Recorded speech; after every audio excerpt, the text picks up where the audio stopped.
That's what I'm talking about. Welcome, everybody, to Day 41 of Adventures in Middle-earth, Wilderland Adventures, the Fellowship Phase, and also a big Kickstarter announcement, which I'll talk about in just a minute. Welcome, everybody. It is good to see everyone. I hope everyone is doing well at 12:30 on February 26, 2019, as we get ready to continue with this amazing adventure, which we call Wilderland Adventures, which you've just seen up there.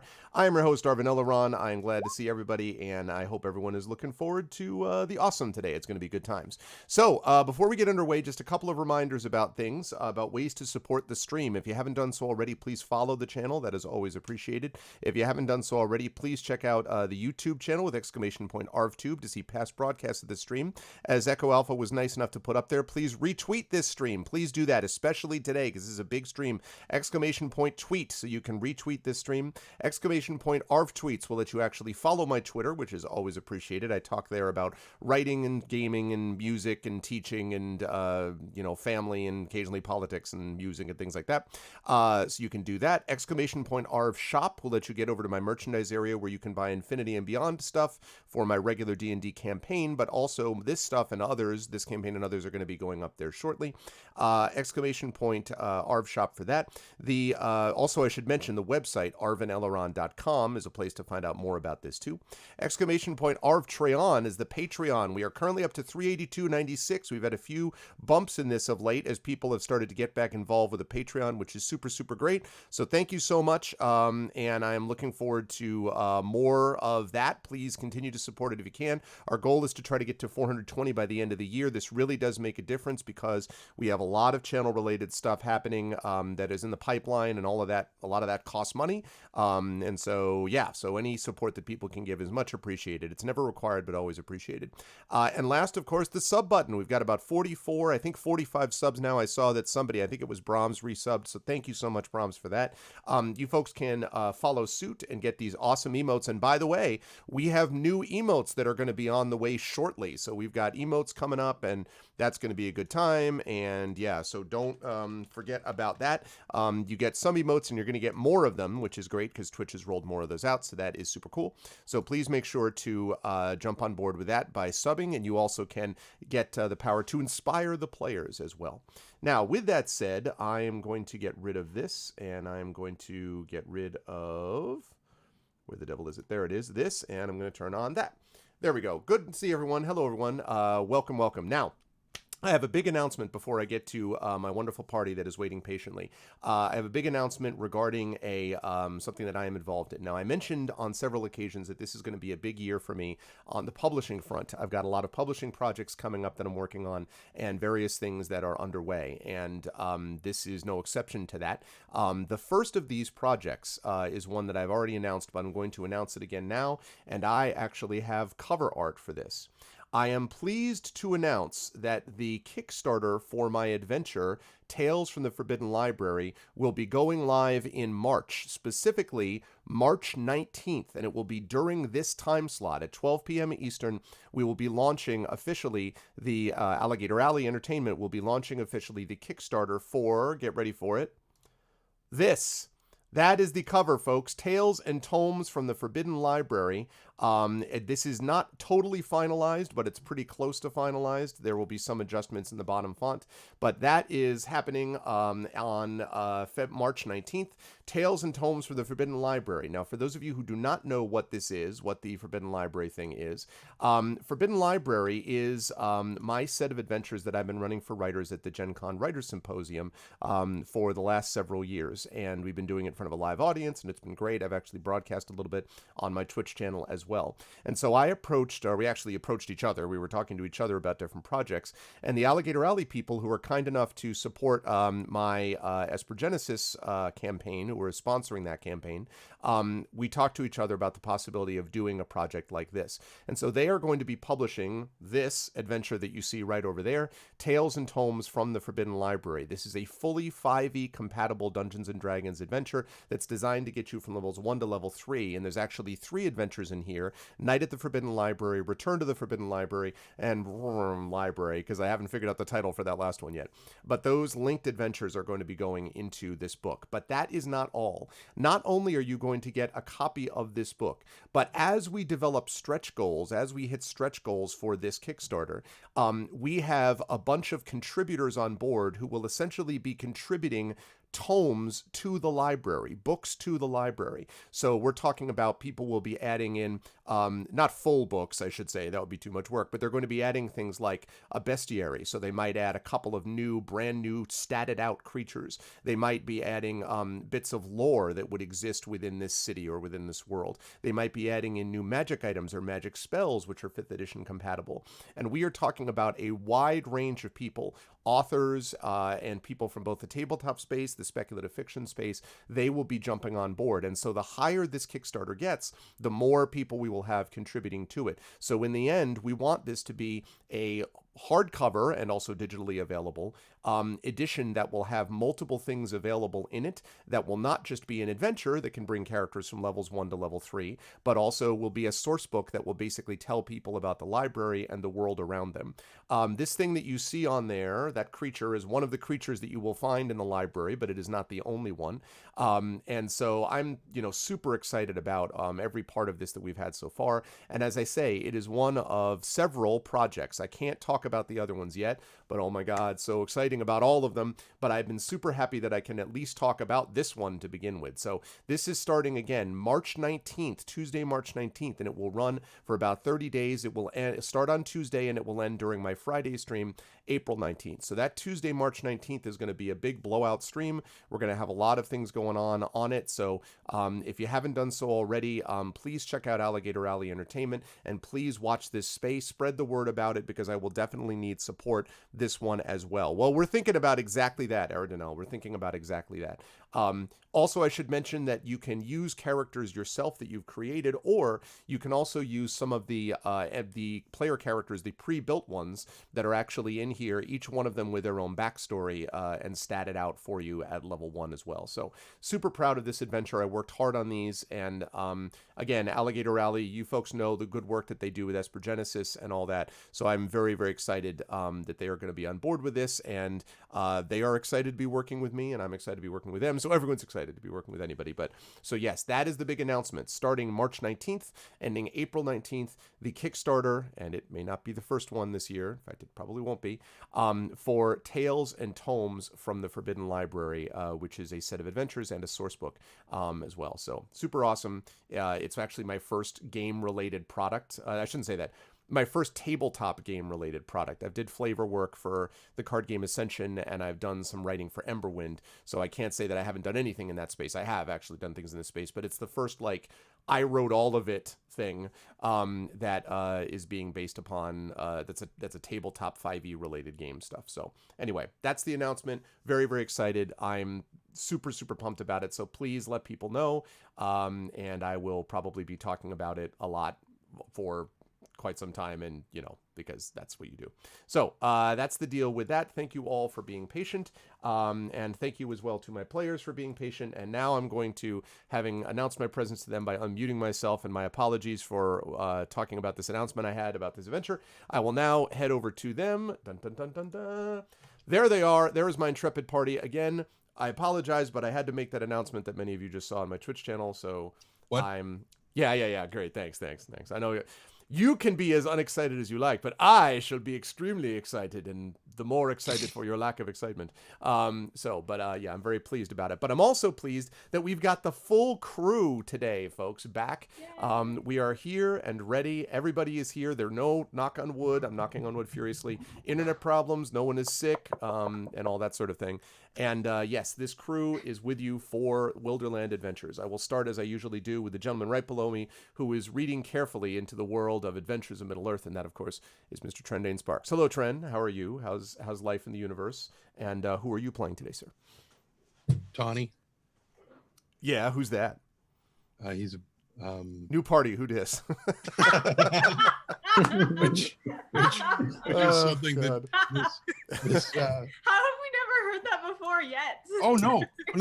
It's far better. Was it Alexandria Ocasio-Cortez? Was she the one that responded to somebody on Twitter saying "New Democratic Party"? Democrats. I'm like, oh my God! Yeah, that was funny. God, I love this woman. That's great. That was great. Oh, anyway, calm down. Okay. Oh man, I lost my place in the book because I put it down. Whatever. So yeah, Tawny Bear. He's a Hearthminder. Yeah, he's that guy. He's kind of a healer and a pacifist now. He wasn't back when with things, but now he kind of is and stuff. Unless you're a member or you're working for the Shadow, then he's gonna freaking kill you.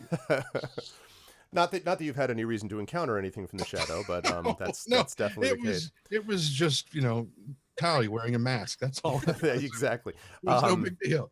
We've seen it. It's true. You should ask Terry more about what gnomes are. But we'll get back to that. Hi, thank you for the host, by the way, to Hatnix, and of course, thank you whoever this Encounter Roleplay guy is that's doing the hosting. I don't know who that. Oh, I know who that is. Do you? Who is it? It's him. Hey, right it definitely is. Exactly. Look, it's Will, and he's not freezing or out of internet today. He's totally with us. Hey, Will, what's up? Man, I can't tell you how stressful that was. Actually, like we were gonna play the other day, and then I was like, I'll be there in a minute, and then boom, all of the lights in the house go out, and I'm like, oh my god, the Shadow. That's right. It was literally the guy passing overhead, like. Right, yeah. But yeah, no, I'm well. I had a sort of crunchy January, I guess, but now I'm having a relaxing February. Yeah, as busy, but creatively fulfilling, which is nice. In ways that January and 2018 weren't. So I feel much rejuvenated and less. I was feeling the burnout pretty hard in January, actually. So now I'm sort of getting into more creative stuff and I'm feeling myself again. So yeah, I'm happy to be here. I'm super excited to be playing Robar Staunton today. And he's got some explaining to do for himself. And I think he's basically going to be leading an army, right, Greg? And trying to sort out this whole situation with his sister. And these bandits who keep on banditing around, even though he tries to burn down their tents. So I'm excited about today's session, and I got to catch up on what's been going on with the rest of the party. It's gonna be a hell of a recap session, let me tell you. Yeah, there's a lot going on. You guys went to Mordor? What the hell? Yeah, exactly. It's a long story. We met this guy called Sauron, and punched him in the face. Yeah, we punched him in the face, and it was over. And so there never was a Lord of the Rings. We just took the Eagles. We Guys. just took the Eagles. We took the Eagles, and that totally worked. So Kerflop, since you just came in, I promise I won't keep repeat. Yes, I will. I'll repeat this every time anybody asks. I am announcing the Kickstarter for my adventure, The Forbidden Library, Tomes and Tales in the Forbidden Library. Alligator Alley Entertainment is publishing it. It is going to start on March 19th. It will end at April 19th. It is going to have multiple contributors from across the speculative fiction and tabletop community. In fact, Amal knows a couple of the people involved in the tabletop side of things. No, sorry, in the speculative fiction author side of things. And so I could not be more excited about it. It is one of multiple projects that I'm involved in this year. I'm super pumped up about all of them. And in one particular case, I almost teared up about it for reasons I can't talk about yet, but it was all good things. So I'll talk about that later. But so that's what's happening. And I will definitely be calling upon the community for assistance with it because it's a big deal. I'm very pumped up about it. And it's kind of a labor of love for me to do this. I do these for the Symposium authors, these adventures. And so now it is being released, published by the amazing Alligator Alley people. So it's really cool. So yes, and it will start on March 19th, Tuesday, which may have been deliberate. It's possible that we may have thought of that deliberately, exactly doing that. Anyway, but yes, you forgot also, Will, that Robar is going to take an army to the north, but the far bigger challenge will be dealing with Inga. I was putting that one off. That is what happens next as we move right down to Terry Tunes, who has been showing us an amazing collection, and this is unironically amazing collection of hats, like new hats that were built. Can you please show off one of the hats? Can you please? Yeah, you gotta see this hat because. Oh, can we pledge more than once? Thanks, Aridano. Oh, I wasn't even. Wow, I didn't even think you were gonna pull out the orc outfit. Listen, that's that's great. That wasn't. That's not what I meant. But that's great. I mean, also amazing. I had her put on this and then put the hat on top of that just for extra sort of special sound effects. So. Yeah, that's what I'm talking about. Now, see, she showed this, and I was like, "Oh, it's a gnome hat," and she's like, "No, because in Germany they're actually dwarves, and there's no difference in folklore." I'm like, "Look, I have the book. All right, it's called Gnomes," and she's like, "That's the English." I'm like, "Yeah, but look, gnomes." So, so she is now a gnomish orc or an orcish gnome or something like that, and it's for I have to just say, I have that same book, and I really loved it. right, and it was I do. gnomes, wasn't it called Gnomes? It's called Gnomes. It is Yeah. called Gnomes for sure. However, no, actually, I'm not going to get into it. It's not like I am literally writing a PhD on fairies.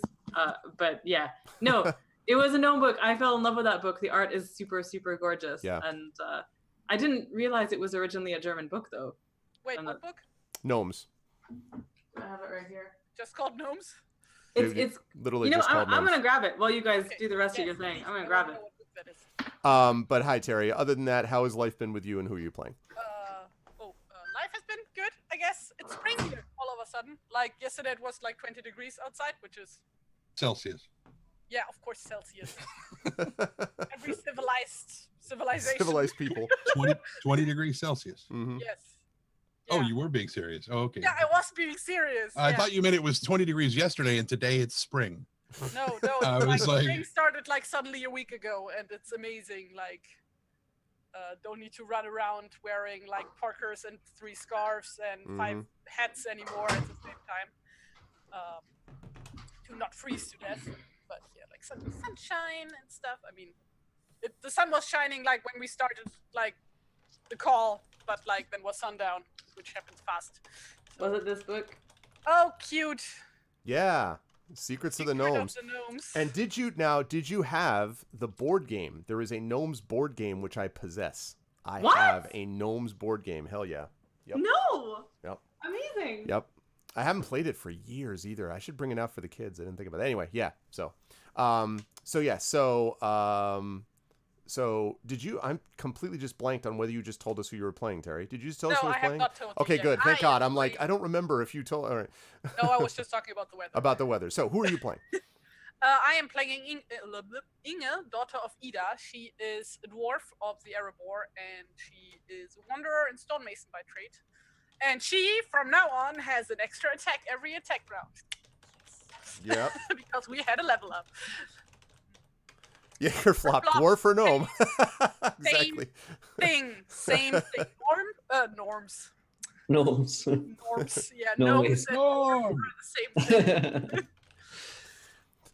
Yeah, I was gonna say Aradinel. Yeah, also that's awesome, dude. The fairies book. I did not have that one, but I think I want to say my wife had that. Anyway, but it's cool. I'm looking forward to. There's gonna be some interesting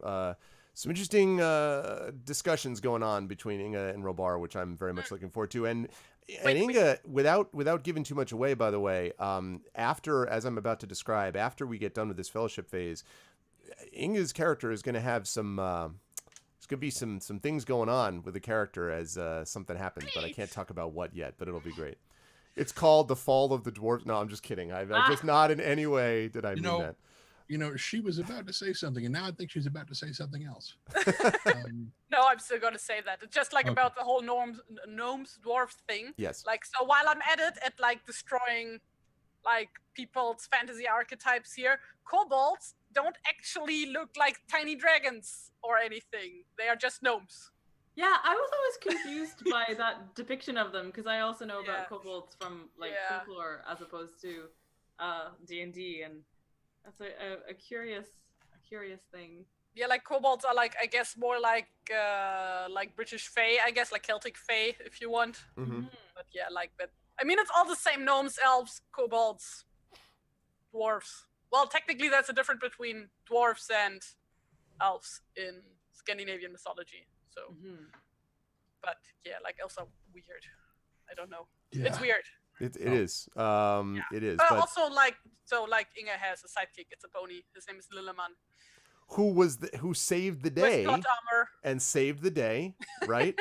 Yes, he did. And saved the day. It was not plot armor. It was No, all he the does have plot armor. I'm deciding that now. Oh, you created plot armor? Oh, okay. Level Yeah, 5 is plot armor. Yeah. you hear a rumbling voice. Not really. Above you. Anyway, Sorry, do you just happen to have the page that the level up stuff is on? Because my search function is broken for some reason. It is for your class on page 87. Thank you so much. Sorry, please continue.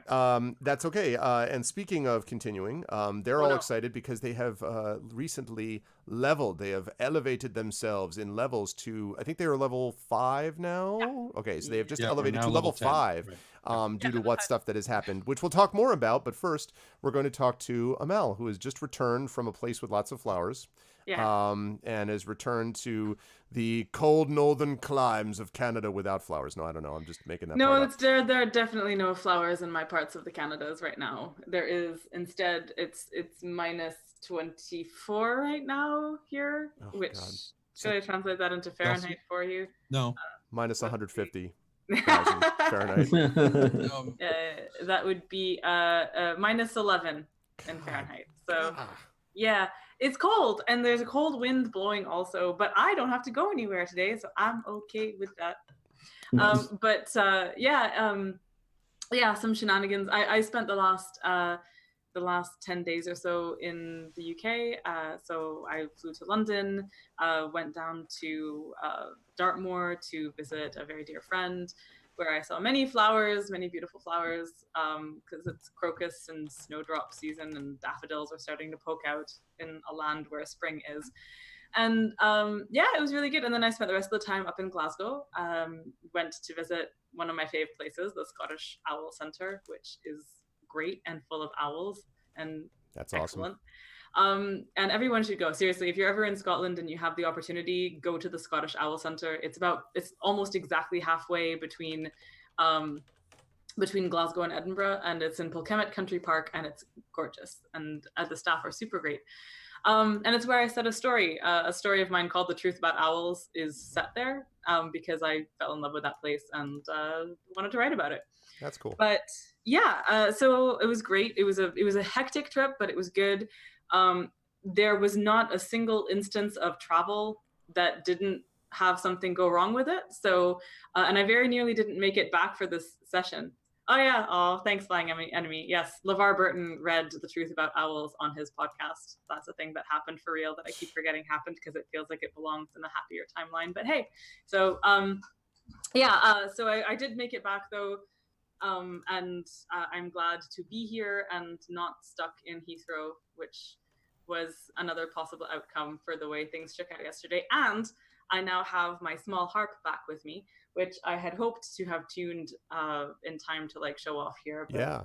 I have not done that the same way that I have not read up on what happens at level 5 because I have been sleepy and jet lagged, and my cat woke me up this morning by playing the harp with his teeth.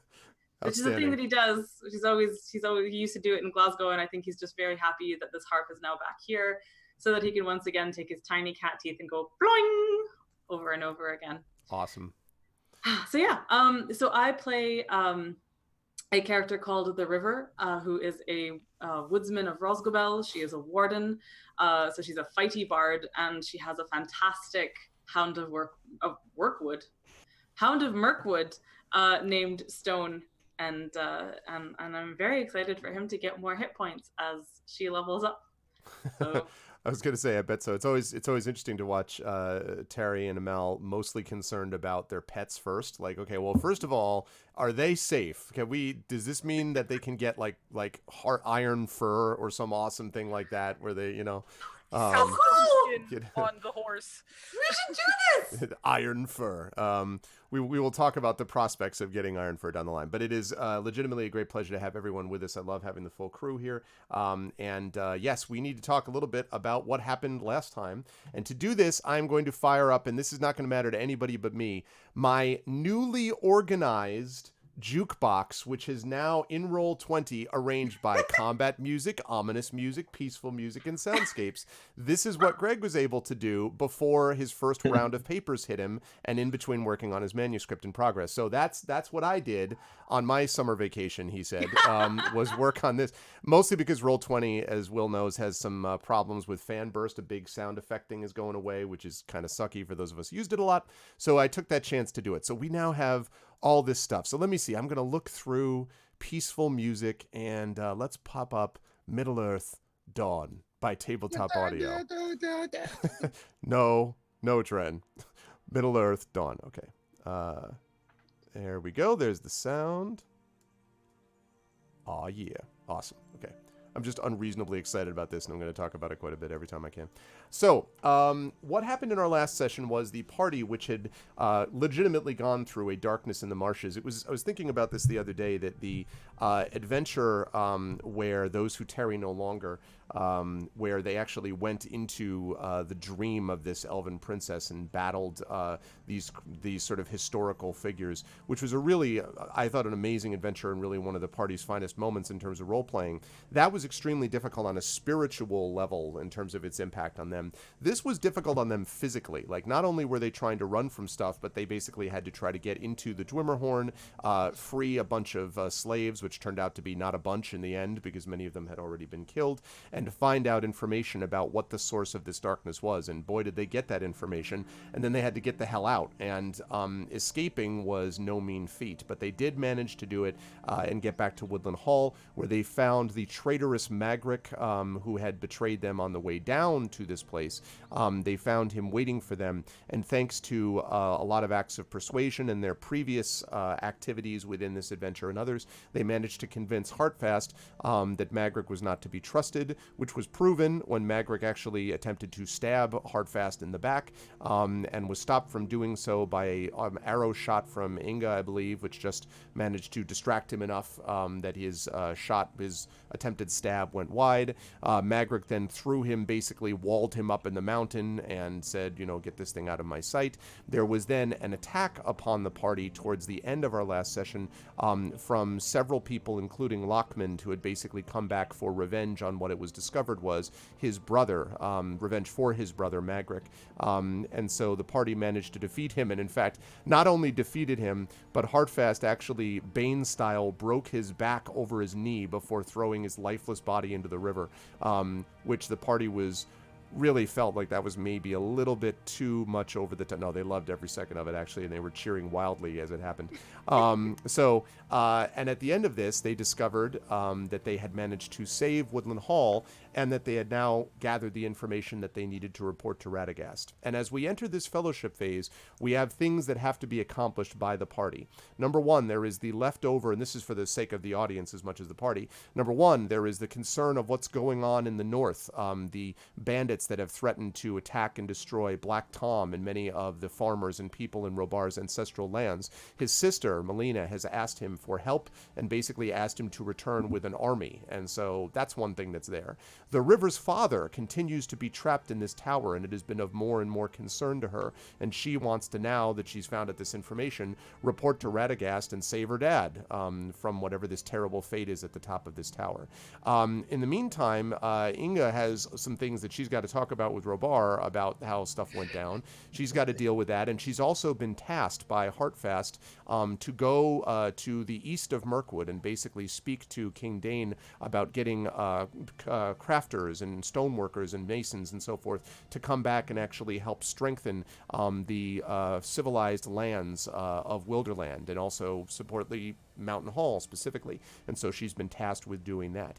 And last, of course, Tawny has, at least on several occasions, thought about the possibility of seeing how the hell Bjorn and the rest of them are doing, since he's been away for a while, and making sure that they are okay, and that they are perhaps maybe part of this plan of Robar's in terms of gathering an army, but that's something Robar will have to talk about with them. So this fellowship phase, I'm going to let the audience know, is going to be the last fellowship phase that the party has in Wilderland Adventures, because the next 2 adventures are basically back-to-back, so there will be no time for fellowship phase. So I expect this fellowship phase will last for a couple of sessions, because there's a hell of a lot to do. So I am now, having said all of that, going to leave it up to the wonderful party. And actually, since you folks some of you have looked at the level 5, maybe you just want to tell quickly the audience what your level 5 things look like what cool stuff you can do now in level 5, and then we'll get into what we can do. And I'll start with Amal, because I know she's ready. I'm just joking. I won't start with you. No, I literally actually have it open. And well, then I'll start with you. Yeah. So beginning at level 5, I get the Dauntless trait, which means that River regains all of her expended uses of Warden's Gift whenever we finish a short or long rest. So that's nice, 'cause I think before it was actually once an adventure. Mm-hmm. So so that's cool. The Warden's Gift, I think, so my Warden's Gift dice also go up from being D6 to D8. Nice. And now, mind you, I haven't actually, so are these changes going to happen automatically when on the sheet I make the number go from 4 to 5? I don't know if they will, actually. Fender Saxby is the person who put together the character sheets. I don't know if they will. I'm not sure. Well, so the only way to do it is test it, I guess. Let's see. Well, you just punch in your level, your new one, and it adjusts the number 5. automatically. It So should. let's see. Has it done it? Let's see. Check your proficiency bonus. Proficiency bonus. Where does that say Oh, it? Oh, that's Right top next left. to your dexterity. Right. Yes, that has gone up. It has not changed my my Warden's Gift dice though, so I will see if I can just change. Can I change that just by going from D6 to D8 here? I think you should be able to just, yeah, that's right. Okay, cool. I've done that. And I forget what the Warden's Gift dice are equal to. I presume that's something that's going to go up too. It's the probably Charisma modifier. No, Yeah. so that's going to stay the same. Okay. Yeah, I think that's basically it. Proficiency bonus goes up to 3. I haven't added new hit points though. Do I do that? You're going to have to, so you roll for that. So Okay. This is a good time to do it.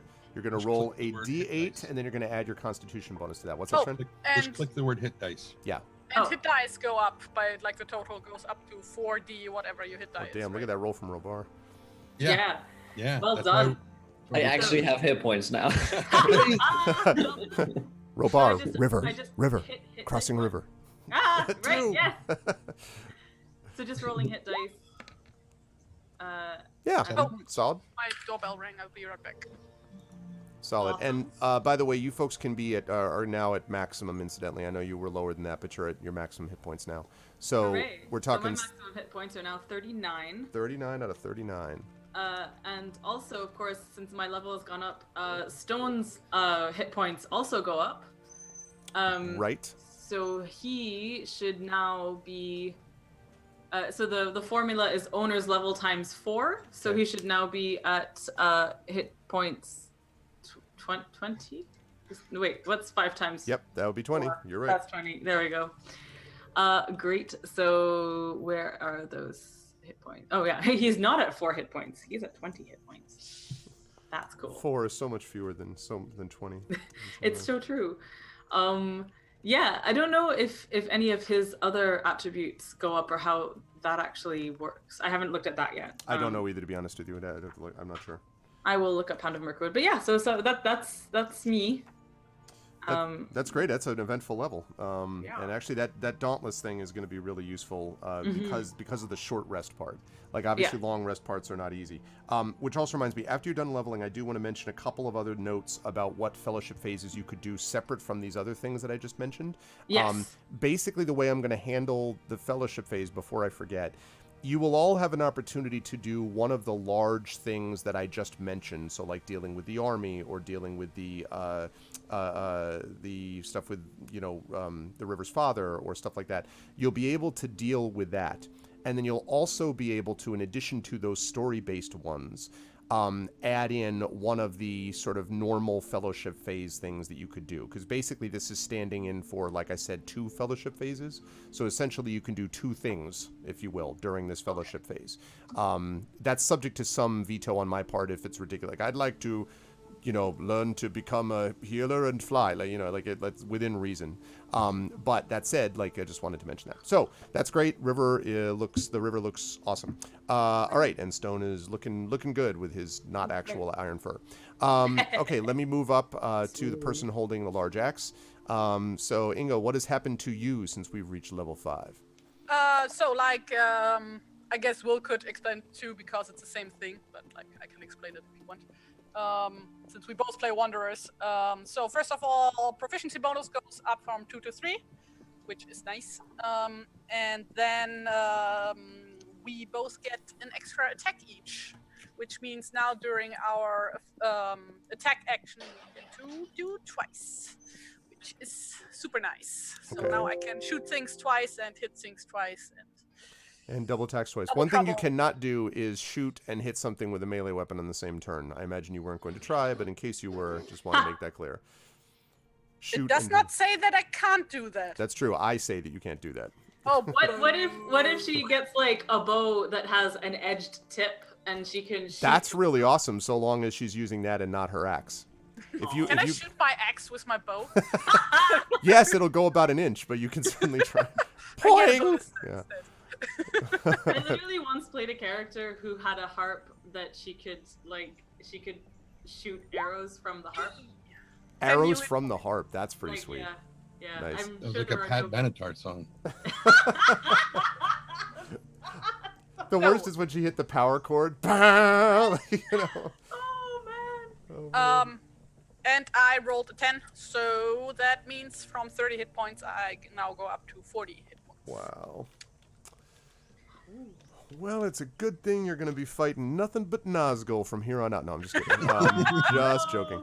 Hey, listen, Okay. I usually play like mage type characters in these games who are all super squishy and they just need to be looked at me from like a dude from across the tavern to die. So it's really nice to play like a character who like can take a hit. Yes. So. Yes, can stand up in a stiff wind. Also, I like that Brahms. Shot from the heart, a mouse to blame.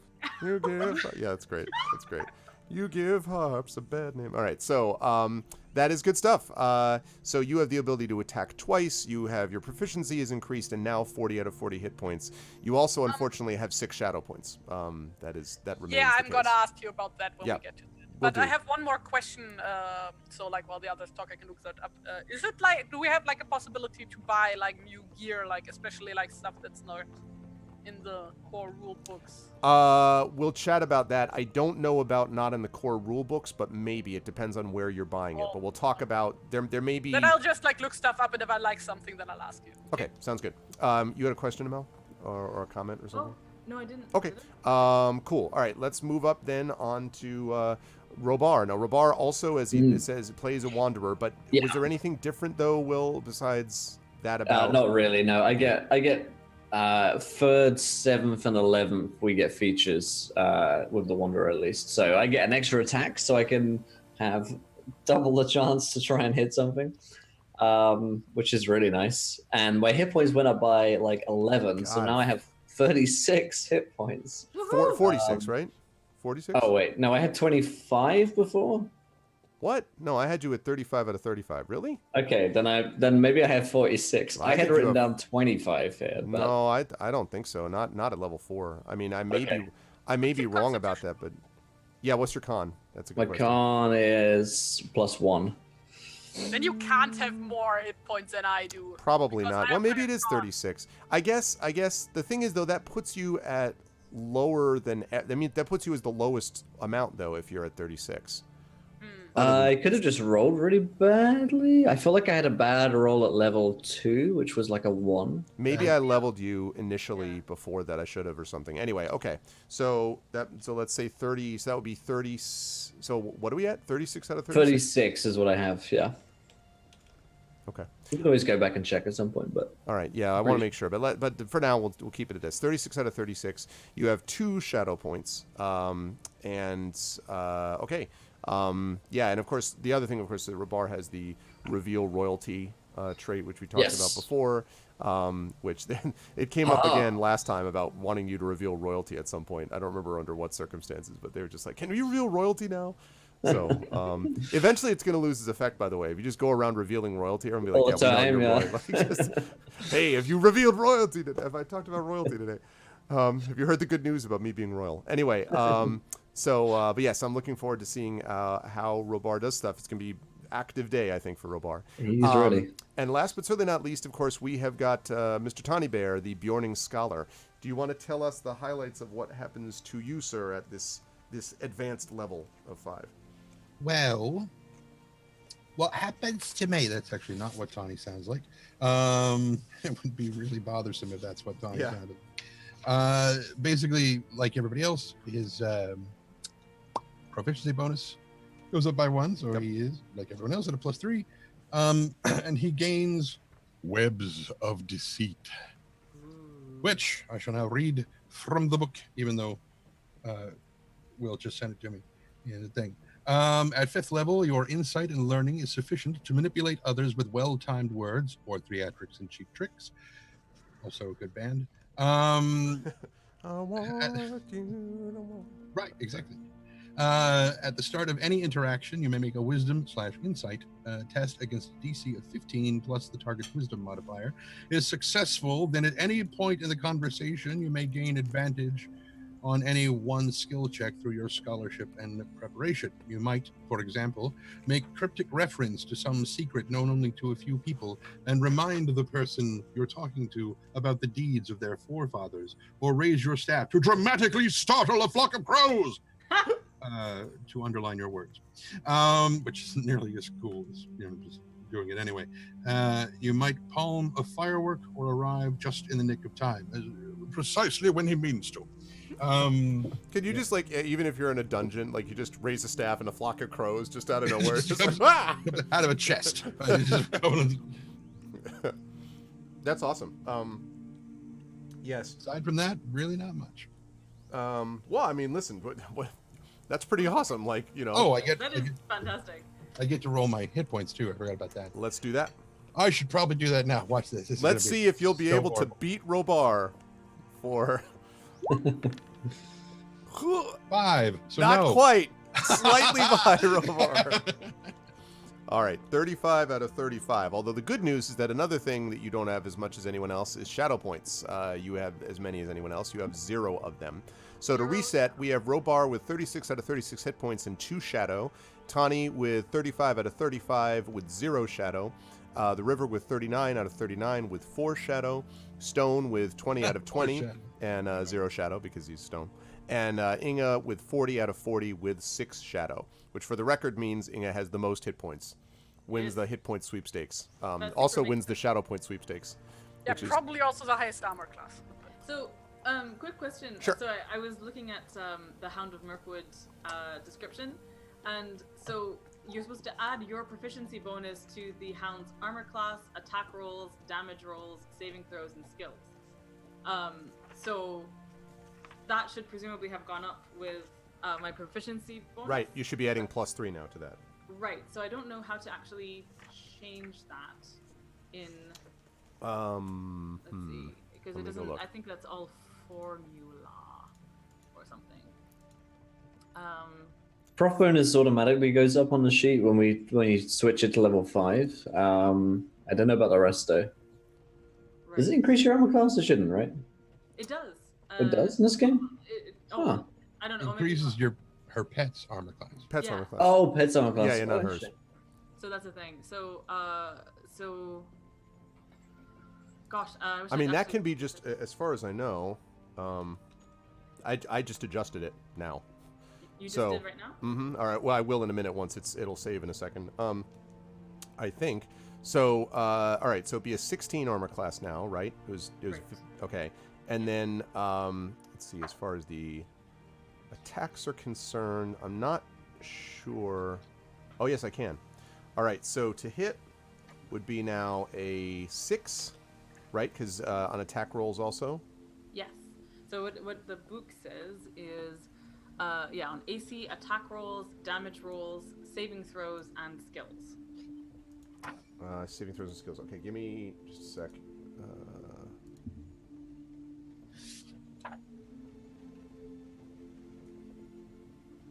Okay. So, all right, I got the two. I'm sorry. Say that again. I was having sound problems.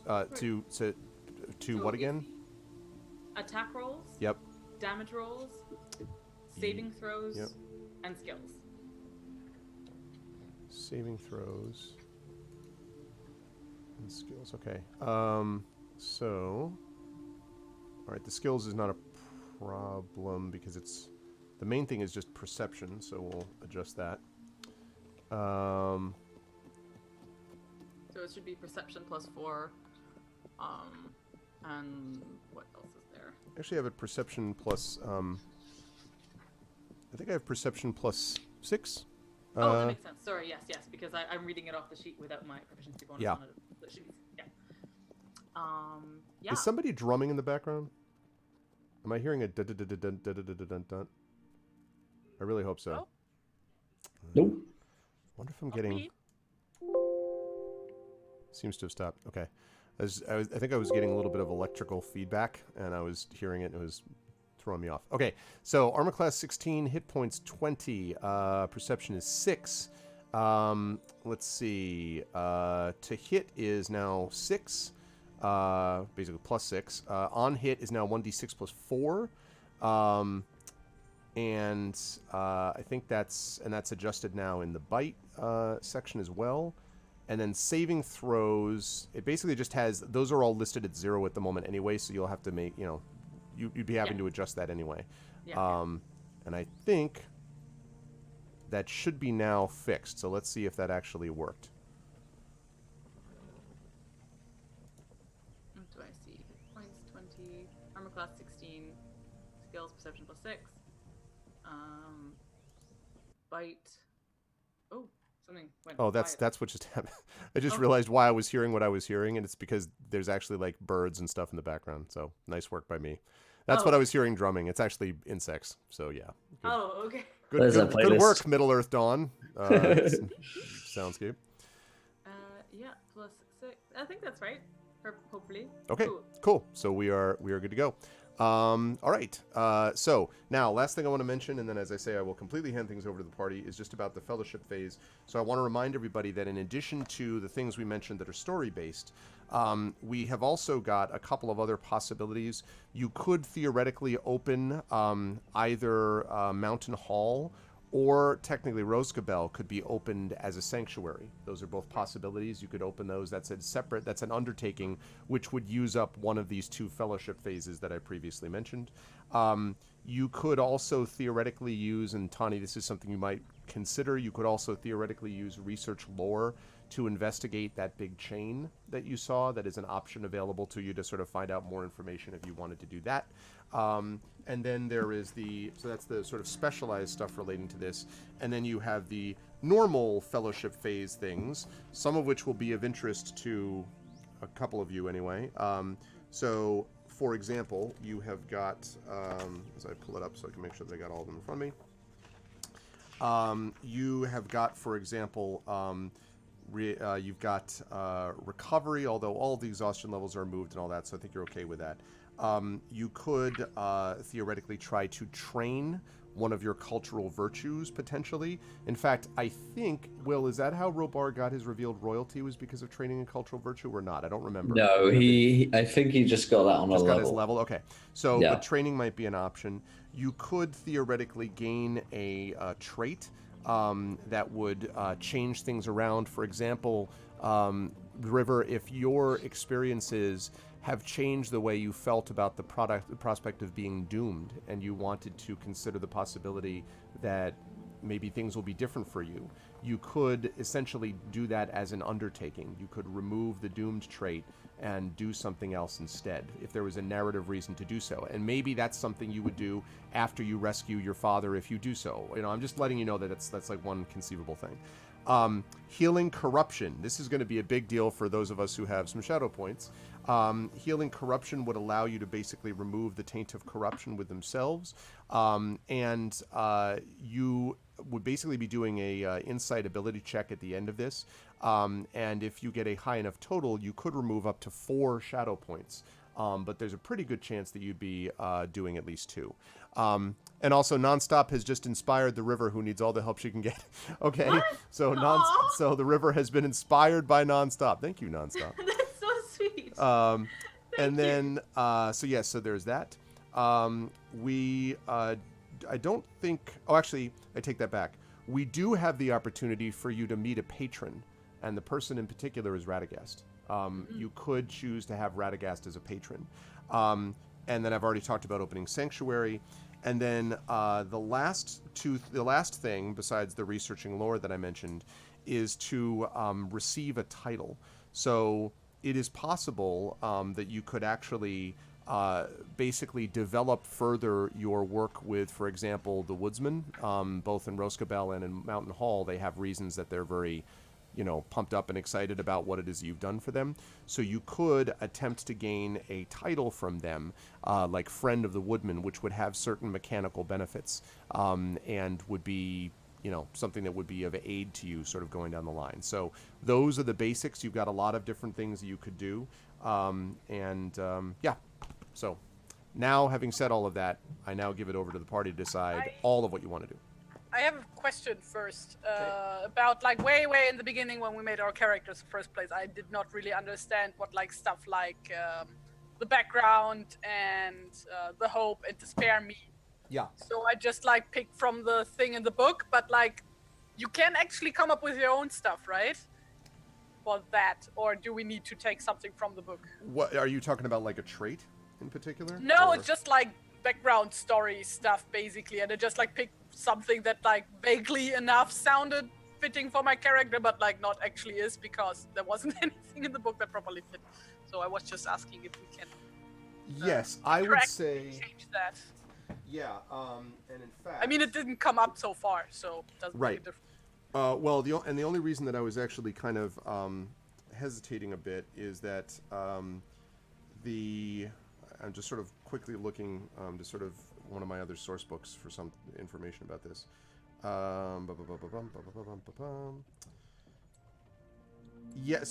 The short answer is yes, you could.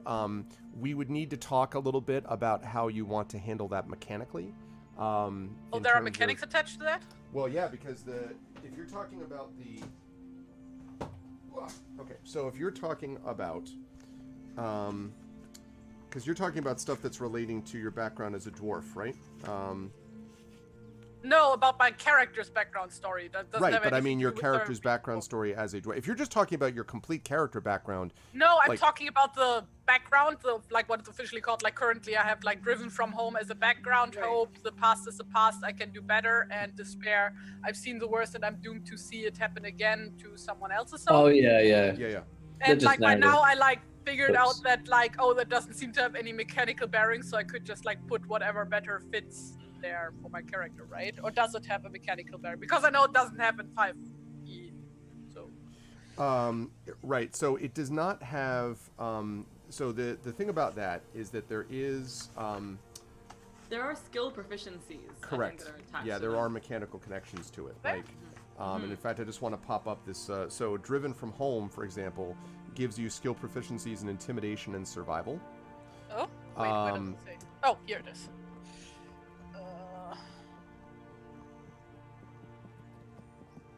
Okay, then I'll figure that out, and then we can talk about that.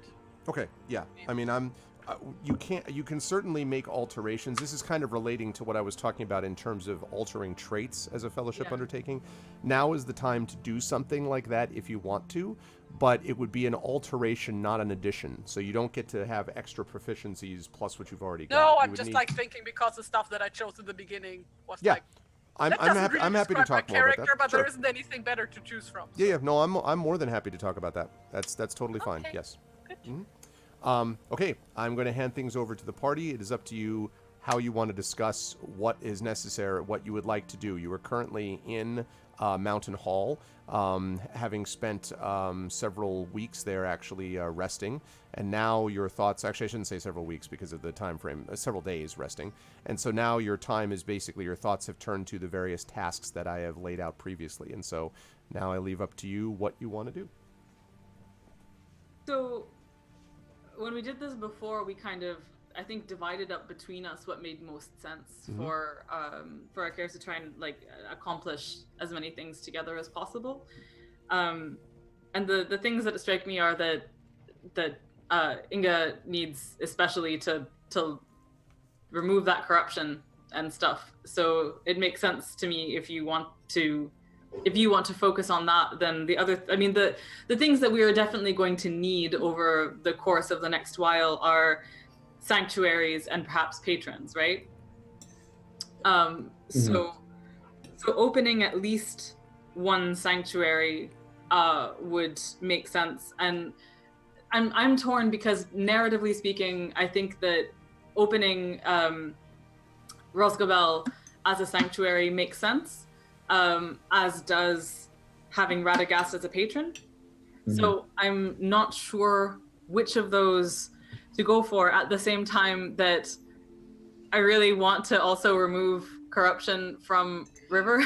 So does, and this is a question for Greg, I guess, does the corruption, can we notice that in game, I guess? And if so, what does that manifest as? Because that's something I don't think we've necessarily seen in our own characters yet. If it becomes more than your wisdom score, I think you become miserable and succumb to potential madness. That was the general trajectory, I think. That's right. Then, so basically the idea is that when a player hero's shadow point total exceeds their wisdom score, they've been made miserable.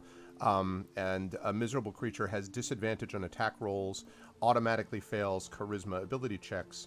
And when a player hero who is miserable rolls equal or less than difference between their shadow point total and their wisdom when making an ability check or attack roll or saving throw, they experience a bout of madness. And this is the dreaded, the GM takes over your character, and you're not going to like what happens next. And by the way, side note, I love the little bit of lore here, which is where they quote Boromir saying, "What have I said?" He cried, "What have I done?" So that's an example. That's an example of it. So, you folks have been able to kind of, with some good rolls and some good luck and so forth, kind of balance these things out. But there is going to be a point where more of this is going to become at issue, and in particular at the moment, the biggest concern is Zinga, and what might happen to her if this continues. To kind of mount up. But yeah, it is a matter of resource balancing because you can't do all of it. So yeah. And the other thing to think about is the only ways to remove shadow seem to be good rolls when you arrive during a journey, right?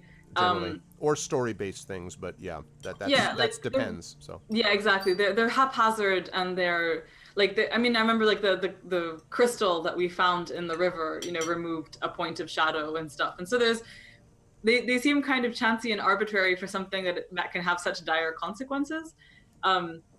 But the thing is that the last time I tried to remove shadow for the river, I just failed the roll miserably in spite of having inspiration, if I recall correctly. So, and then it just feels like you've wasted a fellowship phase. This is one mechanic that feels really difficult because narratively speaking, if you want someone to spend several months trying to remove corruption only to have it be a die roll at the end that decides it can be really disheartening, whereas something like opening a sanctuary or having a patron are just things that happen. That's right. There is a mitigating factor though. First of all, remember that you get bonuses to those rolls depending on various things that you've done during the course of the adventure / what you describe during the actual phase. And secondly, those are checks which can be affected by advantage under certain circumstances. So you could actually roll those checks at advantage. Now, having said all that, it still means that yes, you may roll 2 2s or something and you'll be out of luck. But that also is in line, frankly, with narratively what happens in the books, where despite the best efforts of Hurin and others around, sometimes they just can't that they can't overcome Can't this shake sort of that shadow shadow. that's in front of them, which I know is frustrating mechanically, but they make a lot of adjustments to kind of get it to the point where it's not likely to be, Yeah. like screwing you. But yes, I mean, and you may just want to sort of take the chance. I mean, Inga's at 6 right now, and her wisdom. What's her wisdom, Inga? Like it's 11. 11.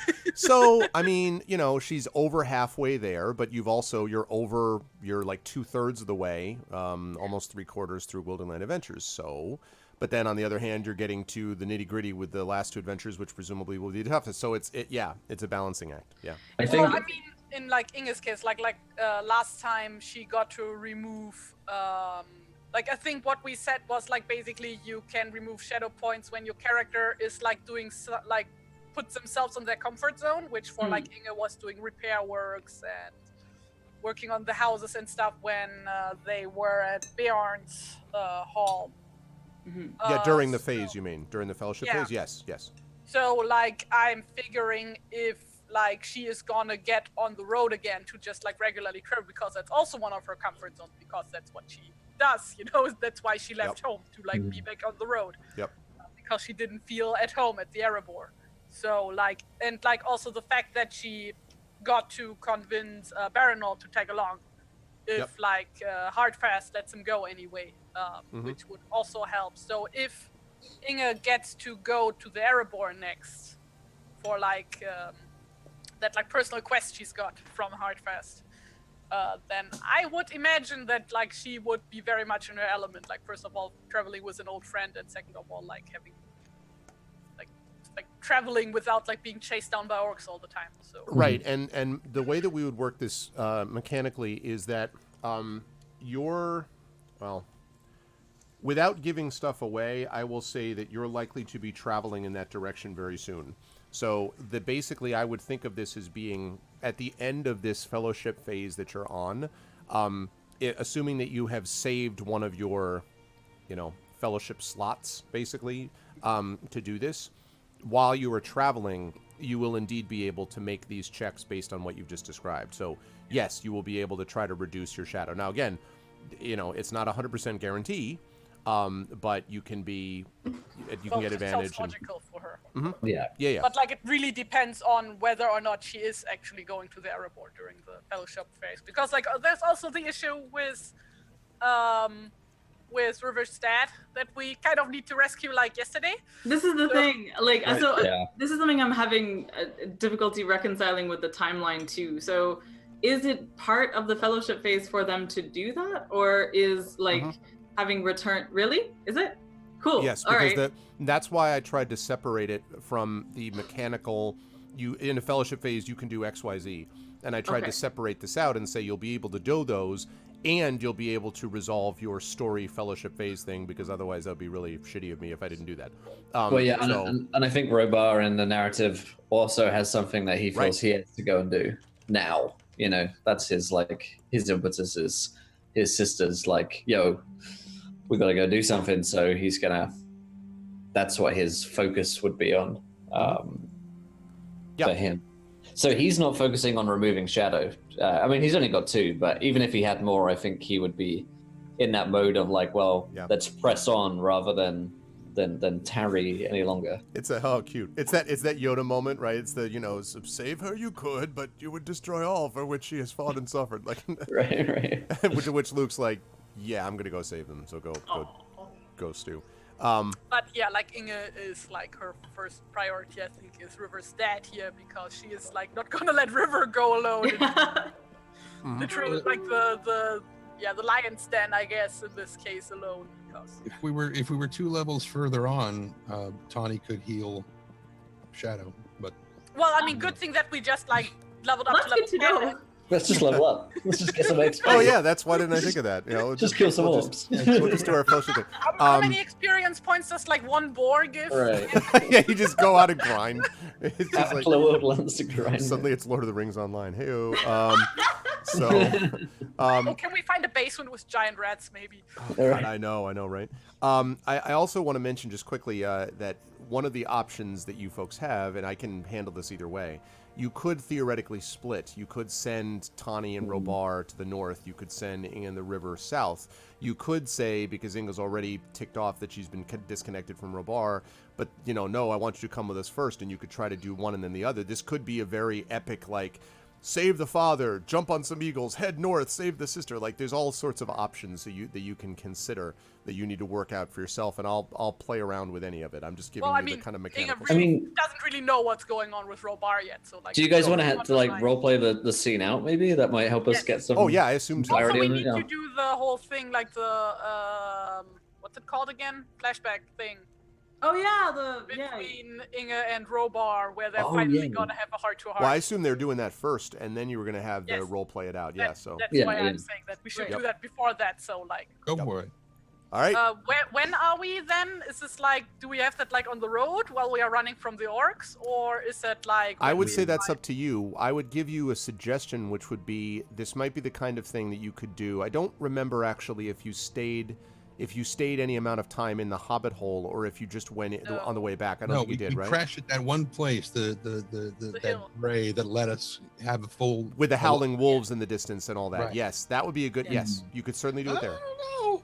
Yeah, but like we were probably like really super quiet. tired. Yeah. Well, you're not going to be like, listen, you son of a bitch. Have you met Inga? Maybe that's actually that's the twist, right? Is that the river was all worried that she hadn't done the drive, but it was actually because Inga was just screaming at the top of her lungs the whole time. And the wolves were like, nope, 500 miles. The wolves are like, I'm not going that way. No, then I'm suggesting this is like basically the morning after we got back to Mountain Hall, and like basically during breakfast, because like when we got there we were all way too tired, and then Inga went to have that talk with Barinald, and then everybody went to bed. Sure, that's fine with me. Yeah. I'm like, let's do it like breakfast time, okay? Mm-hmm. Yeah, so I guess you find Robar at like breakfast, and he's like head down eating his oats and whey and whatnot. It's like porridge on his nose. yeah, he's like. And like I don't know, like, he knows that you're about to have a fight. like he's fueling up. he's carb loading for the fight. Yeah. Fiber. Yeah, no, he's just like head down, like, knowing that it's coming, but. So like Inga comes like into the room and like greets everybody, and then like glares at Robar and like sits down, has a meal, and then there's like for a moment that seems like to last forever, like this really awkward silence going on. And then she noticed that Robar isn't saying anything, because he wouldn't say anything, right? Because he never says anything. Stone starts whimpering, and River just kind of just pets him, like. That is so true. He would slink out of the room. That's exactly what they would do. You're flipping bacon way too much. You can't just leave it. It'll burn. Yeah, no. So at some point, Inga's just like, so, Robar. Oh, nice hey, dinner Inga. you left us. How are you today? So, went to save your sister or some business, yes? Yeah, these are really good. This is good porridge. Yeah, I bet. And she like slides over closer to him on like the bench I'm assuming they're sitting on. It's like the same table. It's like, so, care to explain what was happening and why you came riding on an eagle to us, of all things? Sure, I could do that, or not. I mean, it's whatever you're feeling like, I guess. You just gives him a death stare. Well, yeah, of course I will. So my sister, she's turns out super alive. Good for her. Yeah, but she was in some trouble, and I was, we were in around here, and there was that one night when I left you all. Oh yeah, that night. I didn't know if you remember it. No. remember that one. So I heard a noise. Turns out there was an eagle here, and he kind of told me that my sister was in danger. She had told butterfly, and the butterfly had told the bird, and the bird had told the eagle, and that she needed my help now, and that if I didn't leave immediately, she would be in mortal danger. So naturally, I went and woke up Tawny Bear, who was actually, he was already there. I didn't sneak in or anything. And I, you know, well, and the rest you know. So that's that. So you told Tawny Bear, but you didn't care to tell River or me that you were leaving. No, Well- instead you leave us this like hastily written letter. It was a good letter, I thought. But yeah, I figured you might, you know, be upset. Oh, you think I might be upset? And she just like slams her bowl of like food on the table. It's like, of course I'd be upset. You abandon us here, me specifically. Like, we've been through so much, and you just leave without a word. Just like leave a letter. Like, you know, if you would ask me, I would have come along. You know that, right? I that's exactly why I didn't ask you. Why? Why would you not? Because you had things to do here. So you obviously also had things to do. So That is true, but I consider the fact that well, River needed your help with, you know, her whole dad situation. Sorry about that, by the way. River has a moment of looking actually quite side-eye. So, yeah, I was hoping you wouldn't bring that up because I do understand the need to go and see your family members who are in dire need, but that is a need that I had actually put aside in order to do this thing that we pledged to do. But that aside, please carry on. I don't. Tawny, I'm gonna have some bacon. Can I have some bacon, Tawny? That would. It's not ready yet. It's still I'll green. eat it now. Maybe in a different room. Let's. Yeah, it looks fine. I like it wobbly. Ooh. Yeah. So so I went, and it was this whole adventure. Very dangerous. Lots of people died. Saved my sister, and then I came back as soon as I could because I heard that you guys were in trouble. And then I came back just in time with an eagle, I might add, to save everyone. Without which, you know, it wasn't looking too good back there. well, except for that, also a lot of people died while you were not around here. So, Right. and we almost died. So, I mean, yeah, I'm glad that you came back when, like, things looked the most dire, but doesn't feel great to just like be abandoned like that without a word, you know?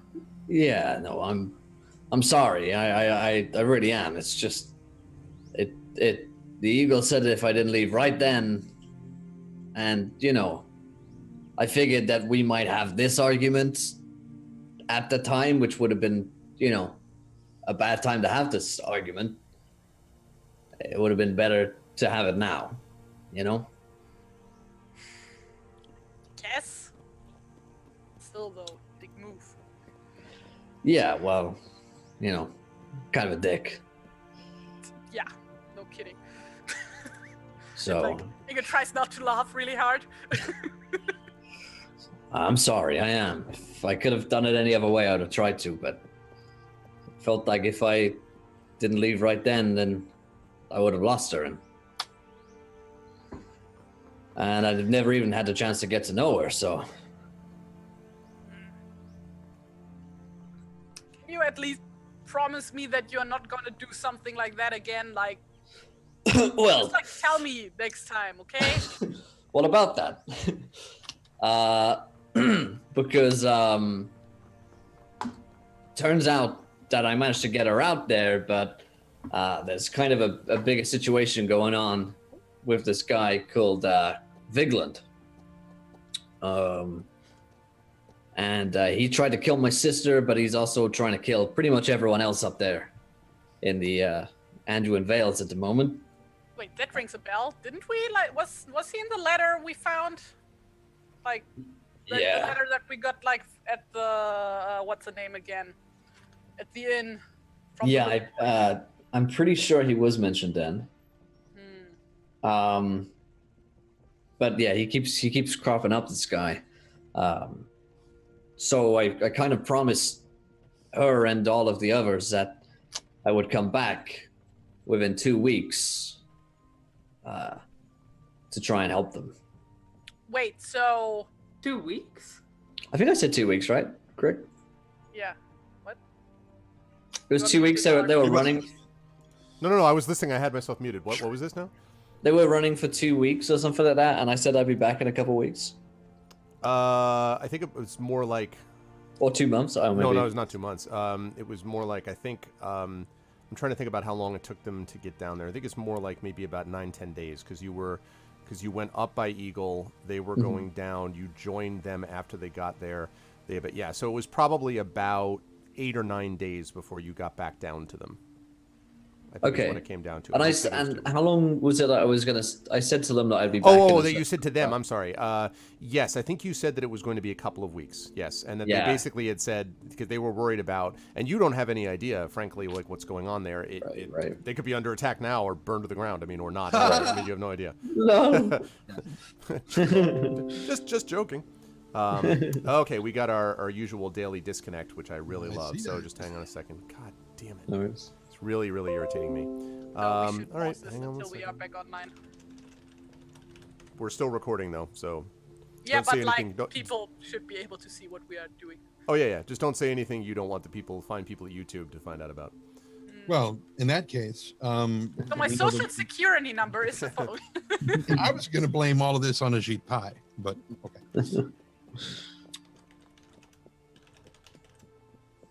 Because I mean, you take over the FCC, and all of a sudden, Arv's cable starts going to shit. Yep. There's absolutely no reason for it to do this, but. Ha! No. Rip. All right.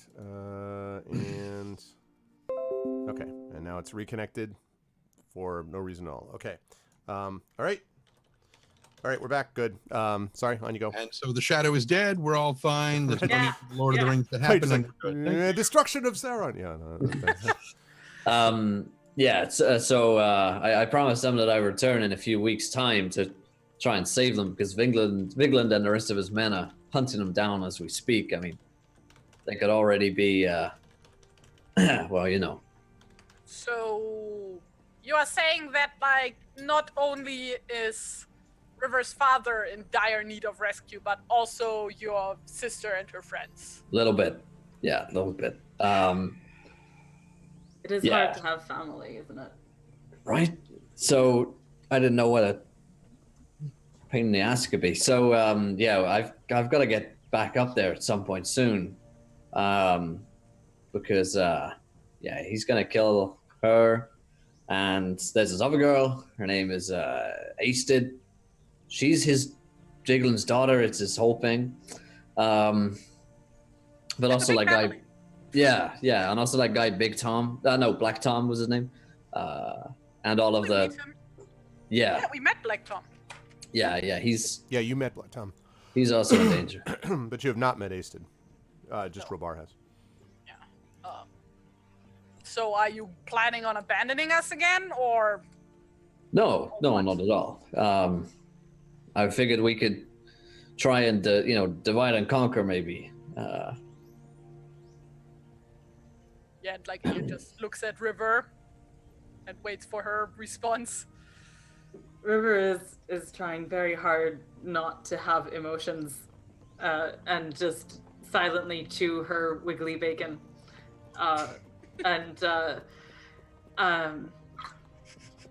You offended Tommy really badly. Yeah, Sidebar. Tawny's Oscar award winning, like, wincing every time you're like, wiggly. Oh, Look, dudes, look. might as well just eat the pig. Like, what? Crispy I bacon. also is prefer fine. my bacon wiggly, so it's Thank fine. you. It's just that's where No. the flavor is. Otherwise, Crispy it's bacon. Crispy. Well, there's a People difference make between crispy like bacon and they just want Yeah. it to be like a salt stick that snaps in half, and that is Yeah, nonsense. there's like That a is difference bad. between English bacon and American bacon as well. Like American bacon is like thin and the only way it tastes good is crispy, but like English bacon is like back bacon and that Yeah. shit you gotta have a little wiggly. Yeah, exactly. You can't make that stuff crispy. That would be very bad. I can't hear you over the snap in my ears of delicious crispy bacon. Anyway, River basically is just determined to stay even tempered throughout this, and just say that I wouldn't want anyone to help who felt compelled to do so. And I mean, your situation, Robar, sounds very complicated. Mine is pretty simple. From my perspective, I want to leave here as quickly as possible, make haste to Radagast, communicate what we know, and then muster what strength we can to rescue people from the tower, including my father. If that is on your path, then your help would be welcome. But if you must make haste elsewhere, then I wouldn't want to stop you. And it doesn't feel like abandonment to know that you're going towards your family.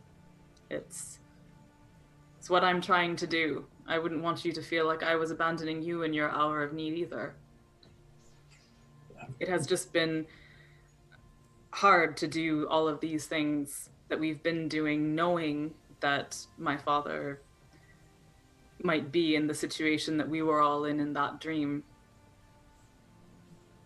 And I know how difficult it is to not know what's happening and to want to just be there to render what help you can. So if that's where you need to be, then I understand, and I don't hold it against you. But you absolutely should have told Inga what you were doing. That was not on. You should have told her before going. Yeah. No, I'll Yeah. never let this down, right? Right. Ever. Like, one day on your gravestone will say, abandoned his friends in the most dire hour of need or something. I'll personally make that gravestone for you. And then he came back and he was Start really now. sorry about it all. Well, I guess his question for you is, like, geographically, would that make sense for me to go up there and then off to the West Anduin Vales? Yes. West Andean Wells again. So like Oh, that's like northwest. straight east of us.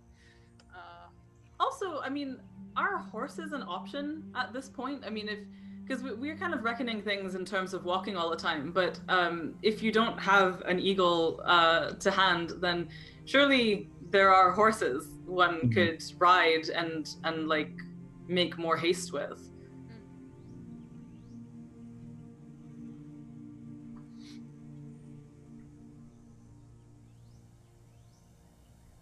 Oh, Right. the angle! That's so cool. Never look at that.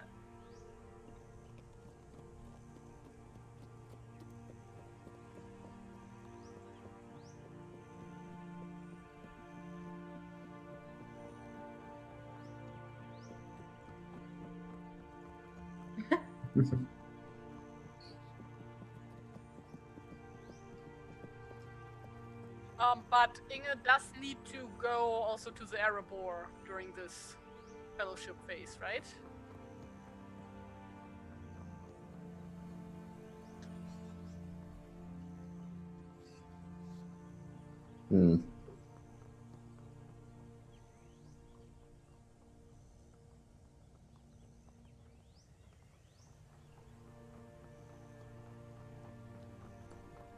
They say you're muted on stream. Shoot, sorry everybody. Sorry, my fault. So up here, right next to the Easterby Vales here, right around that area basically is where Vigland Black Tom is over here. So basically, So far. yeah, so they're even sort of north of where Bjorn is. And that's part of the problem because this is up in the area like where you're starting to head up towards Gundabad, and that's, not so good with goblins and the like. So yes, you could try to take horses and all the way from the West Anduin Vales through the West Middle Vales, especially if you were to get over the old ford here and then basically take the path. That would help somewhat. But still, riding over land is going to be somewhat slow, and it's probably, I don't know, even at top speed, you're probably talking about a week. I mean, you folks made this trip before from here up to Bjorn's place in, I want to say, 4 days, and it was at like exhaustion levels, like but again, you were not on horses then. Yeah. So exactly. that would definitely help for sure. But it will not be just because of, terrain and weather and all those other circumstances. That's not going to be necessarily as fast. So the big concern is, as far as the Erebor thing is concerned, I'm just going to tell you that you're going to be going there. So you can, oh, she's gone. She's not in her seat. I'll wait till she returns and then I can tell her this. Okay. But yeah, for the rest of you, that's what I would say. So you have to sort of consider these things. Now, there's also the fact that you don't know time-wise what's going on at any moment. It could be that Vigland hasn't done anything, Robar, at the moment. Right. And so you could basically take a calculated risk and say, I'm going to go deal with, with the River's father and then head north.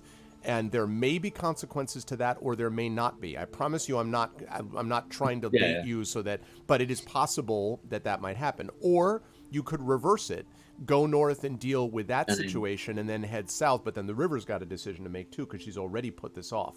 So all of that's got to be decided. Or you could split the party. But none of those things are in set guarantees where I'm like, haha, you chose poorly, death to all of you. Right. Like, I'm not going to do that. So. I'll just say that time advances even when you're not there. That's all I'm going to say. Right. Here's the thing, River. What we could do, because there's no, I explained that there's no set time specifically on Vigland's moves. I could travel east to Rosgobel with you. And that seems to me only to be fair after you've put off your personal matters for so long. The other thing that I could do is travel northwards. I'm trying to bring an army to bear there. And then once I've completed my business in the north, bring that force down to the south to Rosgobel to assist you. Those seem to me to be the two clear options that we have here.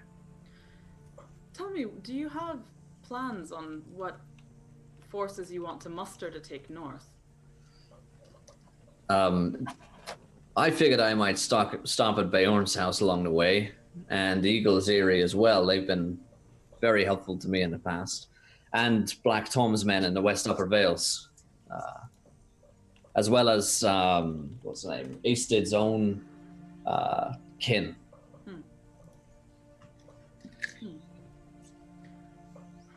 I suppose one thing you could think about as well is whether you want to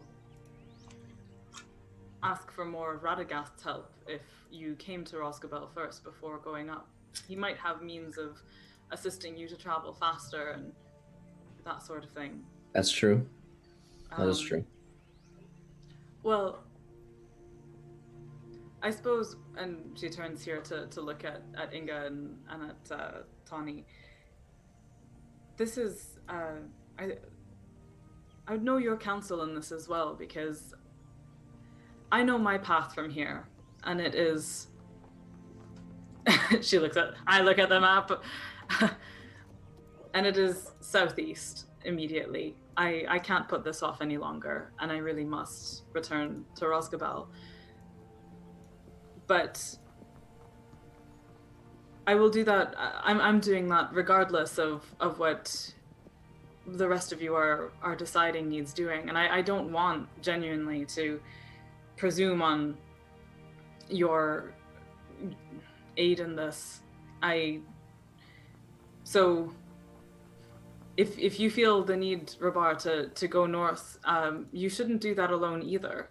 If we need to be divided in this, then I'm sure we will come back together afterwards and render what aid we can from our respective positions. But I have to make haste back home. I feel it very strongly.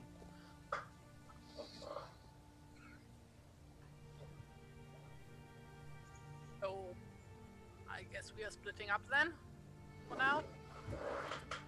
Well, I don't know. It's it's up to you. I don't want to ask you, Inga, to choose between going north or going south, or choosing to aid any one of us over another.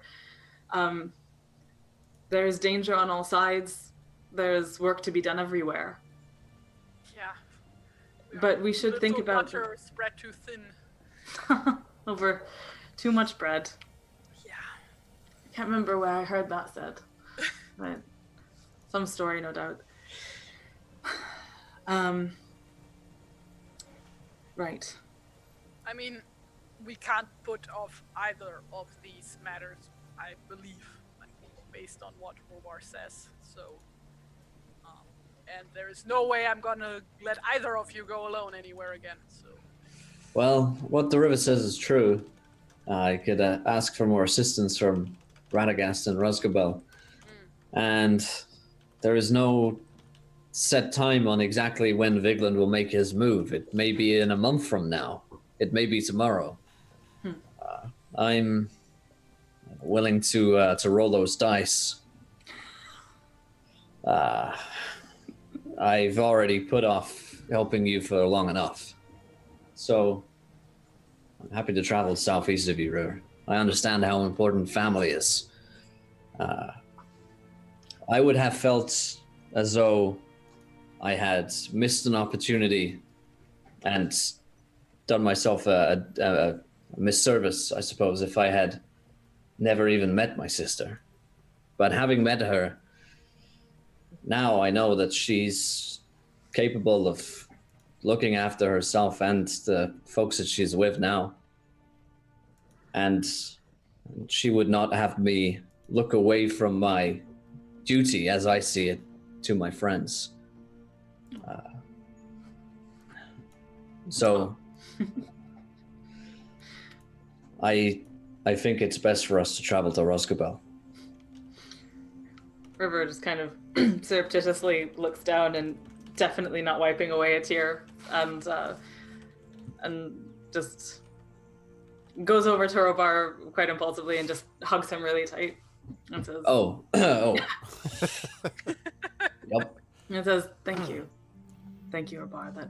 That means a great deal. Don't mention it. Literally, please don't mention it. That's Never again. Straightens up and pats him manfully on the back, and then. So I guess we better head out there pretty swiftly. Do we know the forces that we are against here? Only that there is a necromancer in the tower, and that he has been wreaking a great deal of mischief in the neighboring lands. And I'm hoping now that Radagast is back, that he will strengthen the wards around Rosgobel against his powers, but... Well, something that I've recently learned of myself and my family is that we are a family who hunts creatures of shadow, and that has ever been our task. So this is right up my alley. I think we'll have a good chance against this necromancer. I hope so. Then I Yes, the next few days are gonna be all about preparing for traveling to Roscobel then. Hooray! Yeah, I'm automatically aware of the presence or proximity of ghosts, shades, and wraiths of any kind. So that's Favorite gonna enemy, yes. yeah, sweet. I don't know Alright, when that's so- going to come up. I mean, Whatever. River looks to Tawny, who's been quiet and no doubt has rendered the bacon quite crispy by this point. And just says, Tawny, what are your thoughts?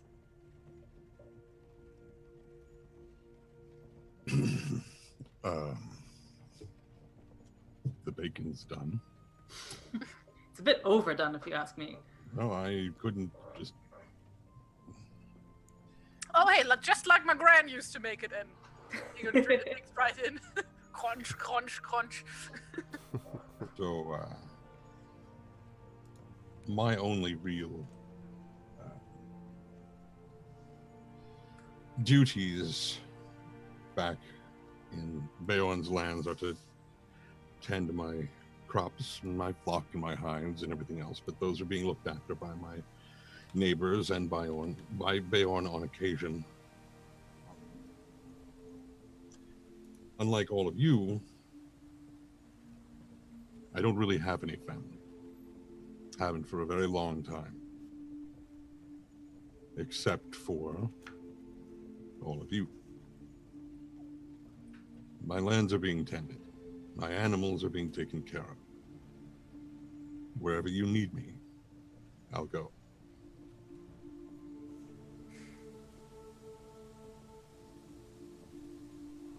Oh, you are muted.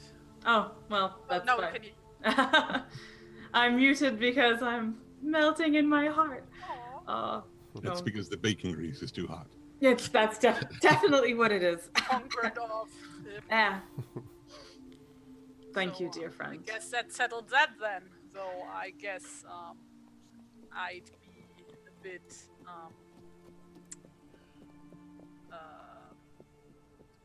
yeah, happier to know that like Lilleman would be back before we leave. This all happens before the whole thing. Oh, that's right. Lilleman isn't back yet. We haven't found the missing people yet and stuff like that. So No, oh, we wait a minute. absolutely- Liliman is back.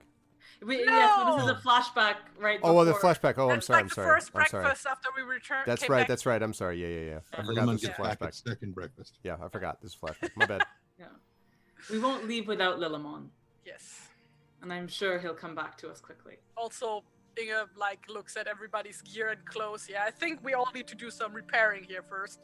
So I don't think I will ever get all this orc blood out of this shirt, to be honest. Well, personally, I feel a lot healthier than I ever have. And I feel like I could probably attack twice the amount of things than I have been attacking. Just fine.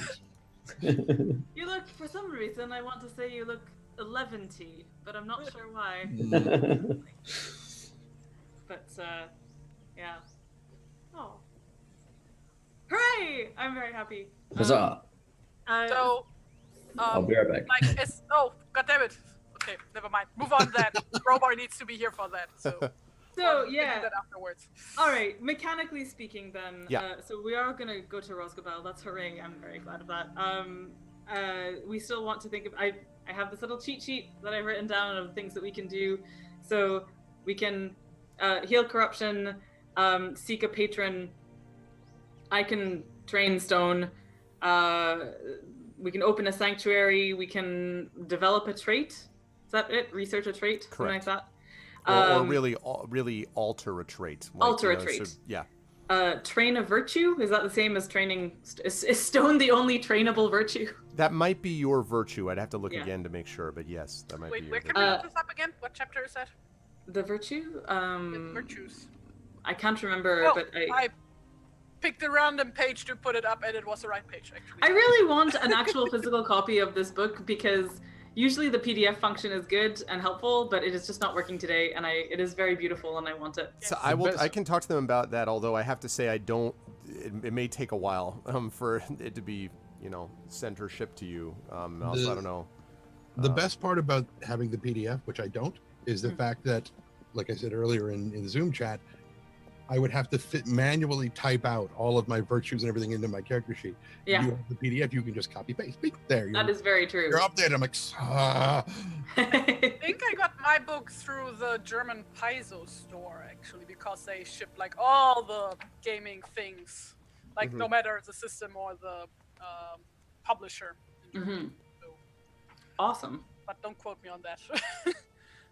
So, so my thoughts for to divide things that we're doing. If I think of River's amount of shadow, that is her wisdom score is, I've forgotten. It is, let's see, it is 16. So, so she's at 4 shadow. So it's maybe not necessarily as pressing as it is for Inga.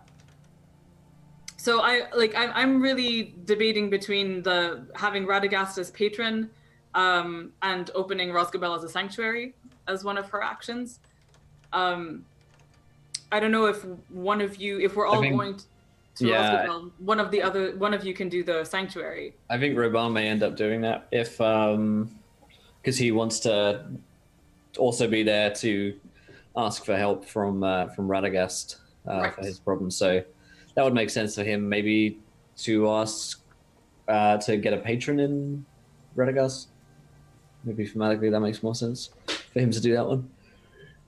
Yeah, that's up to you. I mean, you folks, whoever asks for it, the patron will then become the patron for the whole group. Right. I believe, I don't remember who asked Bjorn. Was it was you, Tani? Tani. So, Yeah. and Bjorn is now a patron of the whole party, even though Tani asked, and that would be the same thing for Radagast. Right. You know, one of you asks, but all of you, you know, so. Right. So how many things can we do again? I forgot. You can do one each, right? Yeah, you can But do we have, one like, 2 each, but you can phases, also do the story. But you can also do the story-based thing. So the story-based Yeah. thing doesn't count towards that total. Oh, okay. Yeah. Yeah, which is why, and I wanted to talk about that quickly, Terry. The Erebor thing, I just to tell you, you are going to Erebor next. So Oh, they- so like I they're- don't need to do that. now. Right. What I wanted to say was, I think that should be at the very end. Like after you've done everything else, then your last part of the fellowship phase should be traveling to Erebor, and that works out really nicely because that's where you're going anyway. Yeah. So yeah, and I apologize. There's not much way that I could talk about that without spoiling it a little bit, but just like you're headed that way. So But losing shadow points, I can also do like just by doing something that puts Inge in her comfort zone. Yes. correct. But the shadow points thing, because that's related to the story, the shadow points thing could come while you're traveling to Erebor. Okay, So- because I would really like to get a cultural heirloom. Right, so you can do that. The only thing I would not allow you to do is you couldn't spend time on Shadow and then also get the free, I'm going to spend time on Shadow with my story. Like, you can't do that, but you can, you know, you're going to get a chance to try to make the Shadow check as part of the story-based thing when you go to Erebor, because basically I'm just combining 2 fellowship phases together. So yes, you just can like also look for the thinking cultural because now that Okay. we are getting to Erebor, I can actually get a cultural heirloom. Like, yeah, that all works Probably perfectly. at It's some just a time issue in terms of narratively, when do you get there? yeah, and it's all like that I buy stuff. this now and then like at some point next or Yeah. session after you give me that like thing, I guess. Yeah. So then is it actually possible, Arv, to like for River to also attempt to lessen shadow and open a sanctuary or do the patron thing? You'll be able to do your story-based saving of your father thing.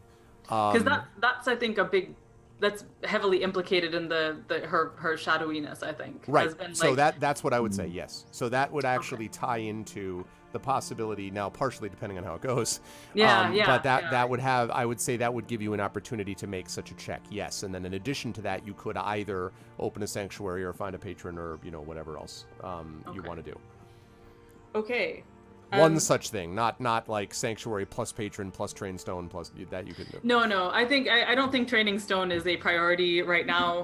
He's already trained. He's fine. He's pretty well trained. So I'm like the ones that I'm just crossing out for me. Definitely not title, not training stone, not trait, and not training virtue. Because the things that are like she's very kind of business oriented right now for for what needs to happen. I can only see the lessening shadow thing happening in the wake of rescuing her father. Again, depending on how that goes. Mm-hmm. So, and I think that considering the quest they've just been on and returning, I think narratively speaking, like getting Radagast as a patron for the party makes sense for her. And Robar, if you're going to be like, I think you are the most woodsman-like of the party. So opening Sanctuary, I think, makes sense for you there. Yeah. I'm happy to do whichever one the river isn't doing, if that makes sense. Yeah, exactly. So I think this does make sense, especially because she's like from Rosgobel. So either of those make sense. So I think that will be her thing. Will be returning to Radagast with this information and stuff, and his patronage being sort of cemented in the wake of that. Mm-hmm. And then depending on how rescuing, well, I mean, we'll need to actually talk to Radagast, I think, and then see how that goes, because they'll need his help, I think, as well to go and storm the tower. Okay. Yeah. Does that make sense? Mm-hmm. So, yes. So, okay. So, in that case, are we clear of the flashback moment or not? Like, one last thing Inga wanted to do is, like, basically, like, as soon as she, like, gets a moment alone with Robar, she is just, like, gonna be like, hey, but I'm really glad you made it back safely. Mm-hmm. And I'm Yeah. glad you find your sister. Appreciate it. I'm glad you're okay as well, and the others as well. But mostly you. Aw. Came out weird. No, never do that again. No, never gonna do that again. It's not ever Then gonna she, happen. like, nudges him a bit too hard with her elbow in the side. Oh, yeah. Anyway, we have work to do. Two are my faves. And then she stumps off to, like, do all the things we did, like, last time, basically. All the scouting things and looking for Lilleman. Okay. So in that case, I'm going to jump us forward to several weeks later. Wait, one thing more. I will not do that. The I will virtue freeze thing, for a I moment. wanted a different virtue, actually. I found one that actually makes way more sense with the story. Okay. I want her to train the Dwarf of the Lonely Mountain virtue, Old Hatred, which basically makes orcs, goblins, and all of their kind like her favorite enemy, if you wish. As like some mechanical bonuses. Oh. And that makes a lot of sense because like of all the bullshit she witnessed in the Gladden Fields with the orcs, and now she has a vendetta, basically. Okay. So, so the sort of effect of this, okay, so that means you're going to have to remove the other virtue, right? Wait, I have to remove that? I thought I can train that one. I'm confused. Wait, not an heir, because you said something about heirloom, and I was confused. All right, so you're talking about... No, it's a virtue. The virtue. It's a virtue. Okay, so... wait, where does it say virtues again on the character sheet? That's a cultural virtue. Down here. It's like... Yeah, is that different? Because like It some of doesn't- these it you doesn't can say only virtue, choose yeah. at a higher level, so... Yeah, let me It's Well- on page 106 if you want to know.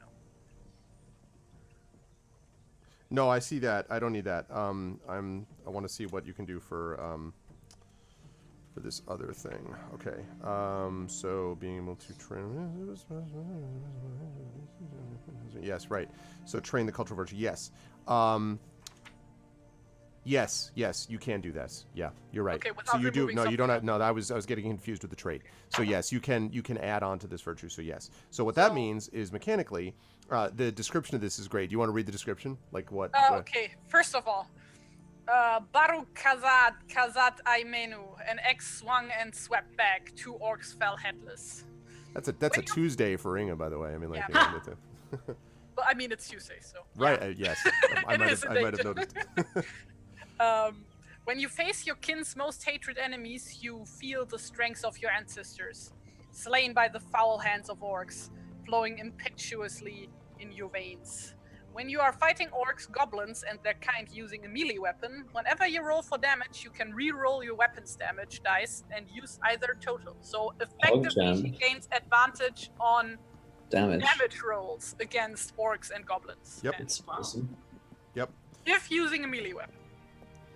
Yep. And I think that works very well after the encounter. totally does. And the Yep. armor horn. Like, I mean, Yeah. I would really like a cultural heirloom, but there's no story reason for that, so I'll go with that instead. And then like we get to do two things, right? And then the other thing I would like to use for actively removing shadow points, which she like does by scouting around while. Well, that second thing is going to be part of the Erebor trip. So okay. So we will address that, but Okay. not until the end when we're actually Okay. moving towards the fellowship phase. So yes, but don't let me forget, when we actually get to that stage, we will actually do that. Yeah, there are, by the way, a whole set of these virtues, and I just wanted to mention one. I know you're not doing this one, but the stiff neck of dwarves, which is that dwarves are deemed to be stubborn and unyielding. Natural inclination to persevere against all odds is strengthened by the taint of the shadow. If your current shadow score is greater than half your wisdom score, Oh, you God. get a +1 bonus to all non-combat ability checks not involving charisma. So it's basically Oh, just that no. 1,000-yard stare, just like, I've seen things, man. Like, That's sweet. Oh, that reminds me of that one scene from CV Universe. Amal, you will know which one. The one where Blue Diamond shows up, and Lapis is like, and she and like Blue Diamond like makes everybody cry with her like diamond magic, and Lapis is like, I felt worse. And then Yes! I love her so much. I Yeah. have a little Funko Pop of Lapis. 'Cause Aww. I just realized, right, that I was looking at my cultural virtues again and going, oh, wait, no, there are lots of really good ones here. Like, I was thinking of the staunching Song of the Woodmen as Yep. making a lot of sense for the river. Now, there's another thing to consider. Ah, damn it. Trending, while you were away, we were like, okay, we're, Will and I were saying, like, that we would divide up Patron and Sanctuary and Rosdagobel between us. But do you know, what is Tawny going to do? Tawny is definitely going to spend some time talking to Radagast about that green chain.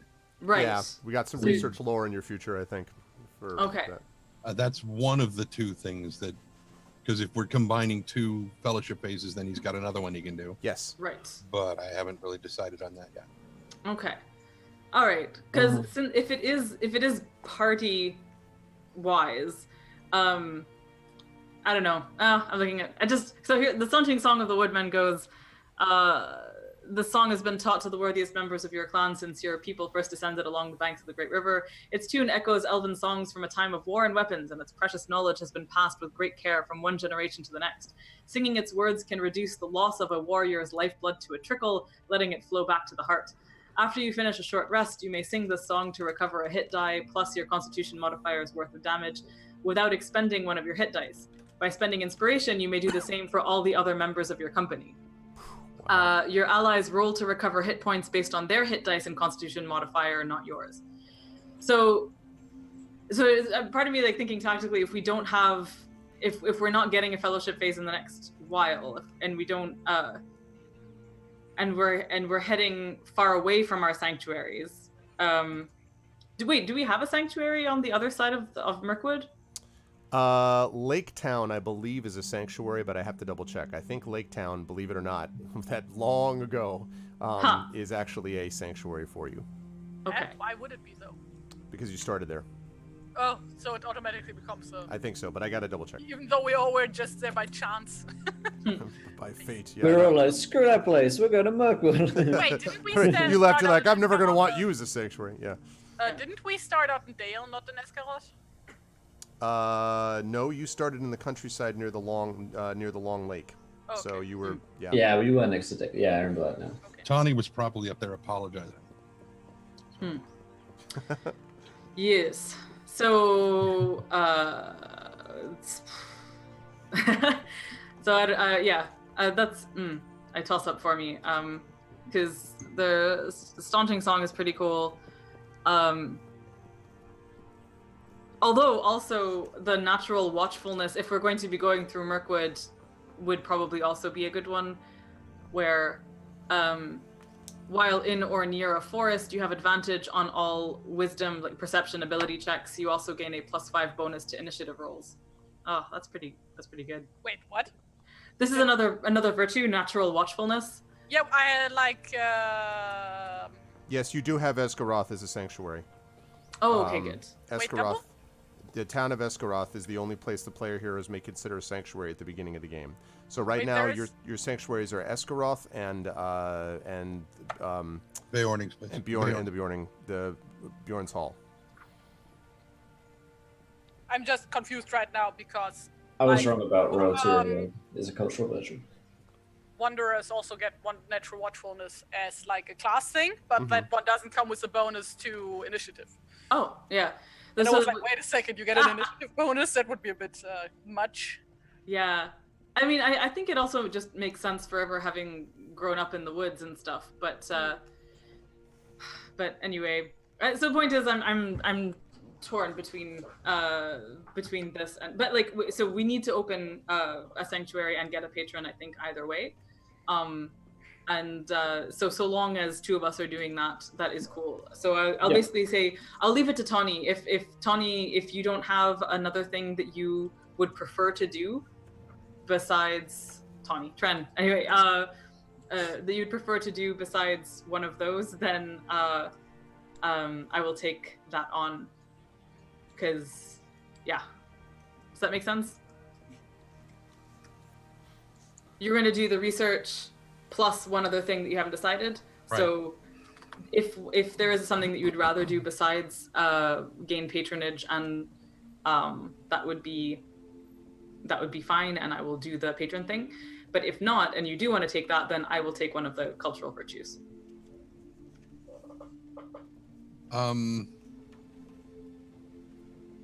Take that, and I'll figure out something, or I'll. One other thing that you said. one other note also that I want to make, just looking this over, this is not to add confusion, but just to add one other thing, which is that there is, stop. So there is nearby, and this has actually been told to you by Barinald, Inga, there is a market at a place called Trader's Island, which is actually in the Anduin and is not far from Mountain Hall, that he's also given you the option to accompany with, since you've talked about the possibility of him coming with you, him coming with you when you go to Erebor.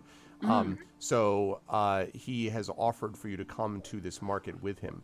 This is a fellowship phase undertaking if you're going to do it, but I just wanted to throw this out there again, and you absolutely can stay with what you are. I'm not trying to add confusion, but I didn't want you to miss out on this.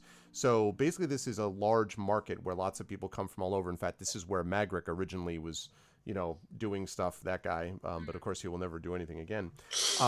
You will have an opportunity, if you wish, to be able to sort of seek around, and you could end up finding stuff that you could get there. For example, you might find something called Southern Wine, which would allow you to gain benefits on audience checks.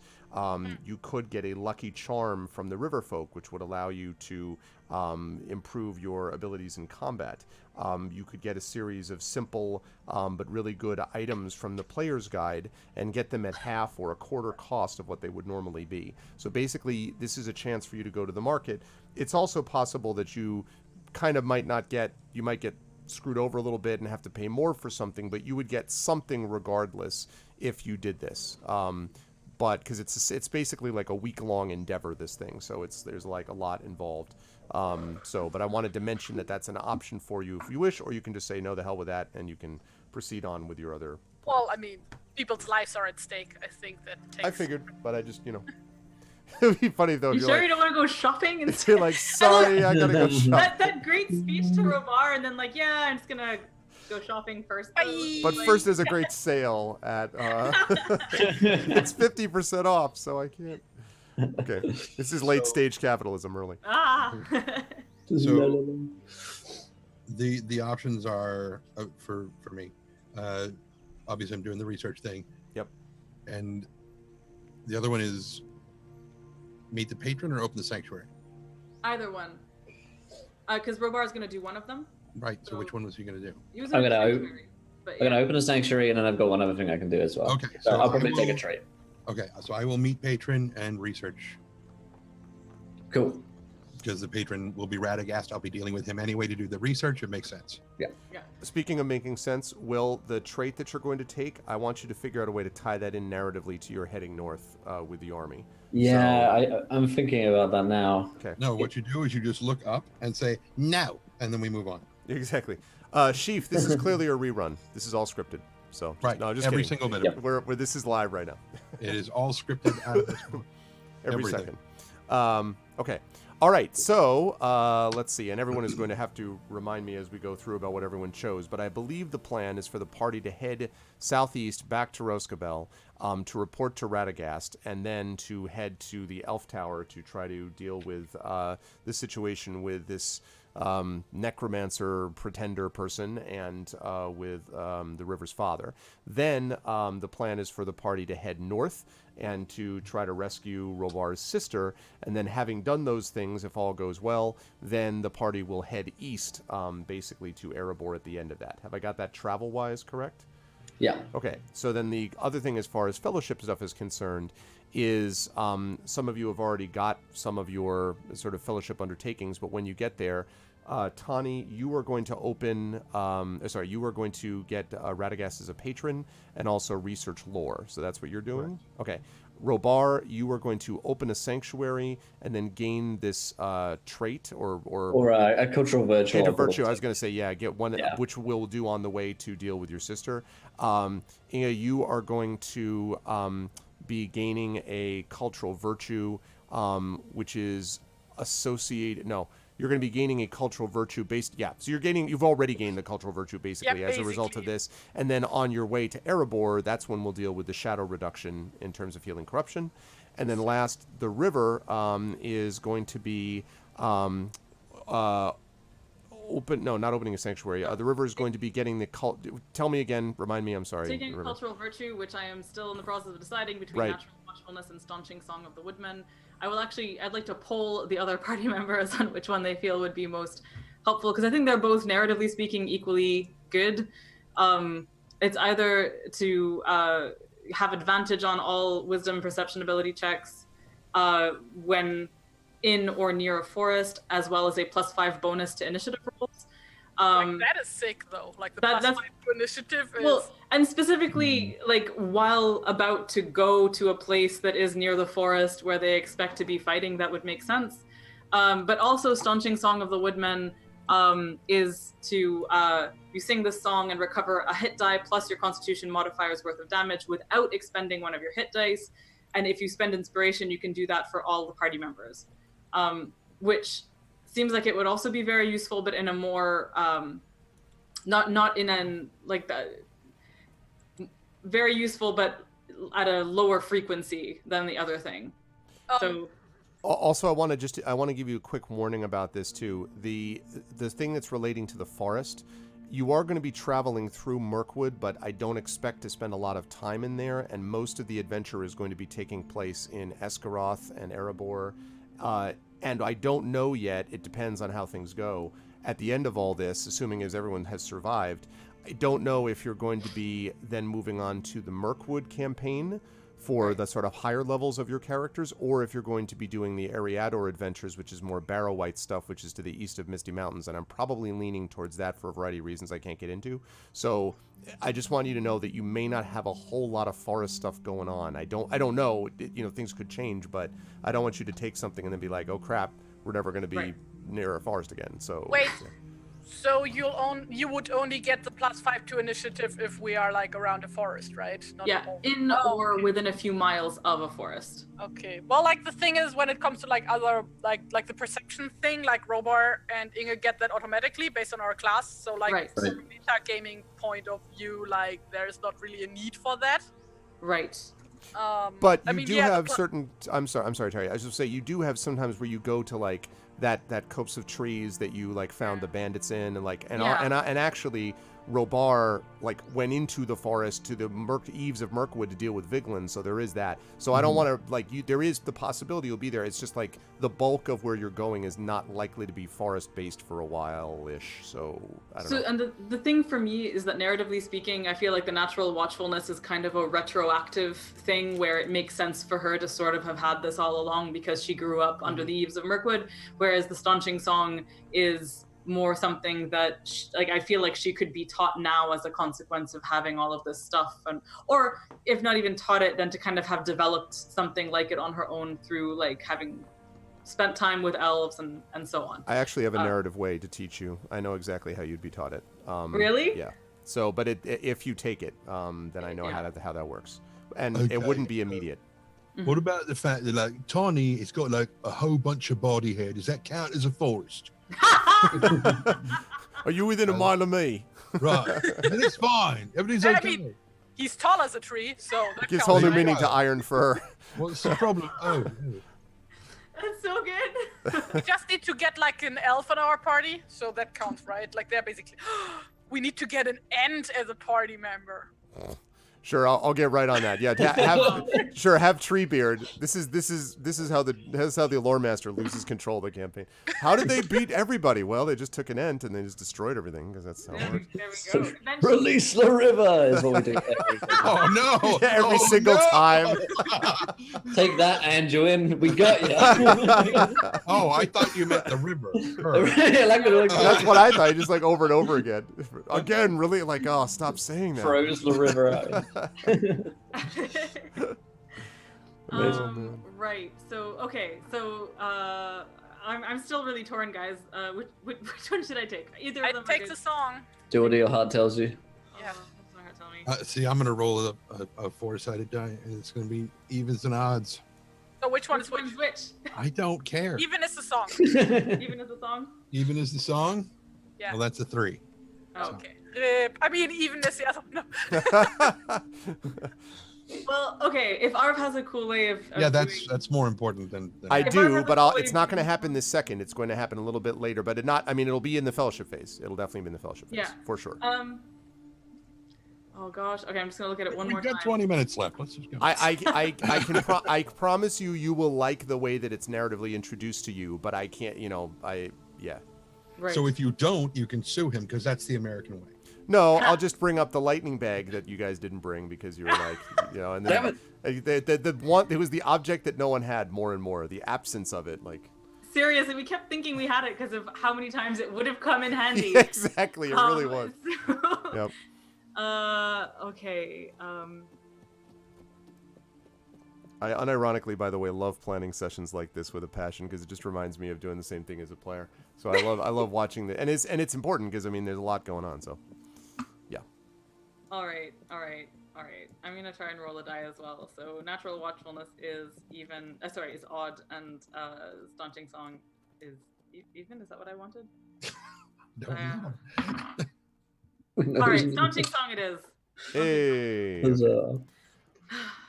All right. So maybe there will be a time for natural watchfulness. Actually, no, I'm sure it's going to be just exactly like the lightning bag, where I'm going to be like, oh wait, didn't I take this? Oh no, I didn't take it. You're ambushed for the 5th time. God damn it! So jumping from behind a bush, like what does that count? Oh, son of a. Okay. All right, good. So excellent. So you're going to be taking the staunching song, and then the other thing is dealing with You were going to deal with corruption by saving your dad, right? Is Yeah. that the other? Okay, good. Assuming if we don't die. Right, assuming. Yeah, perfect. This works so great.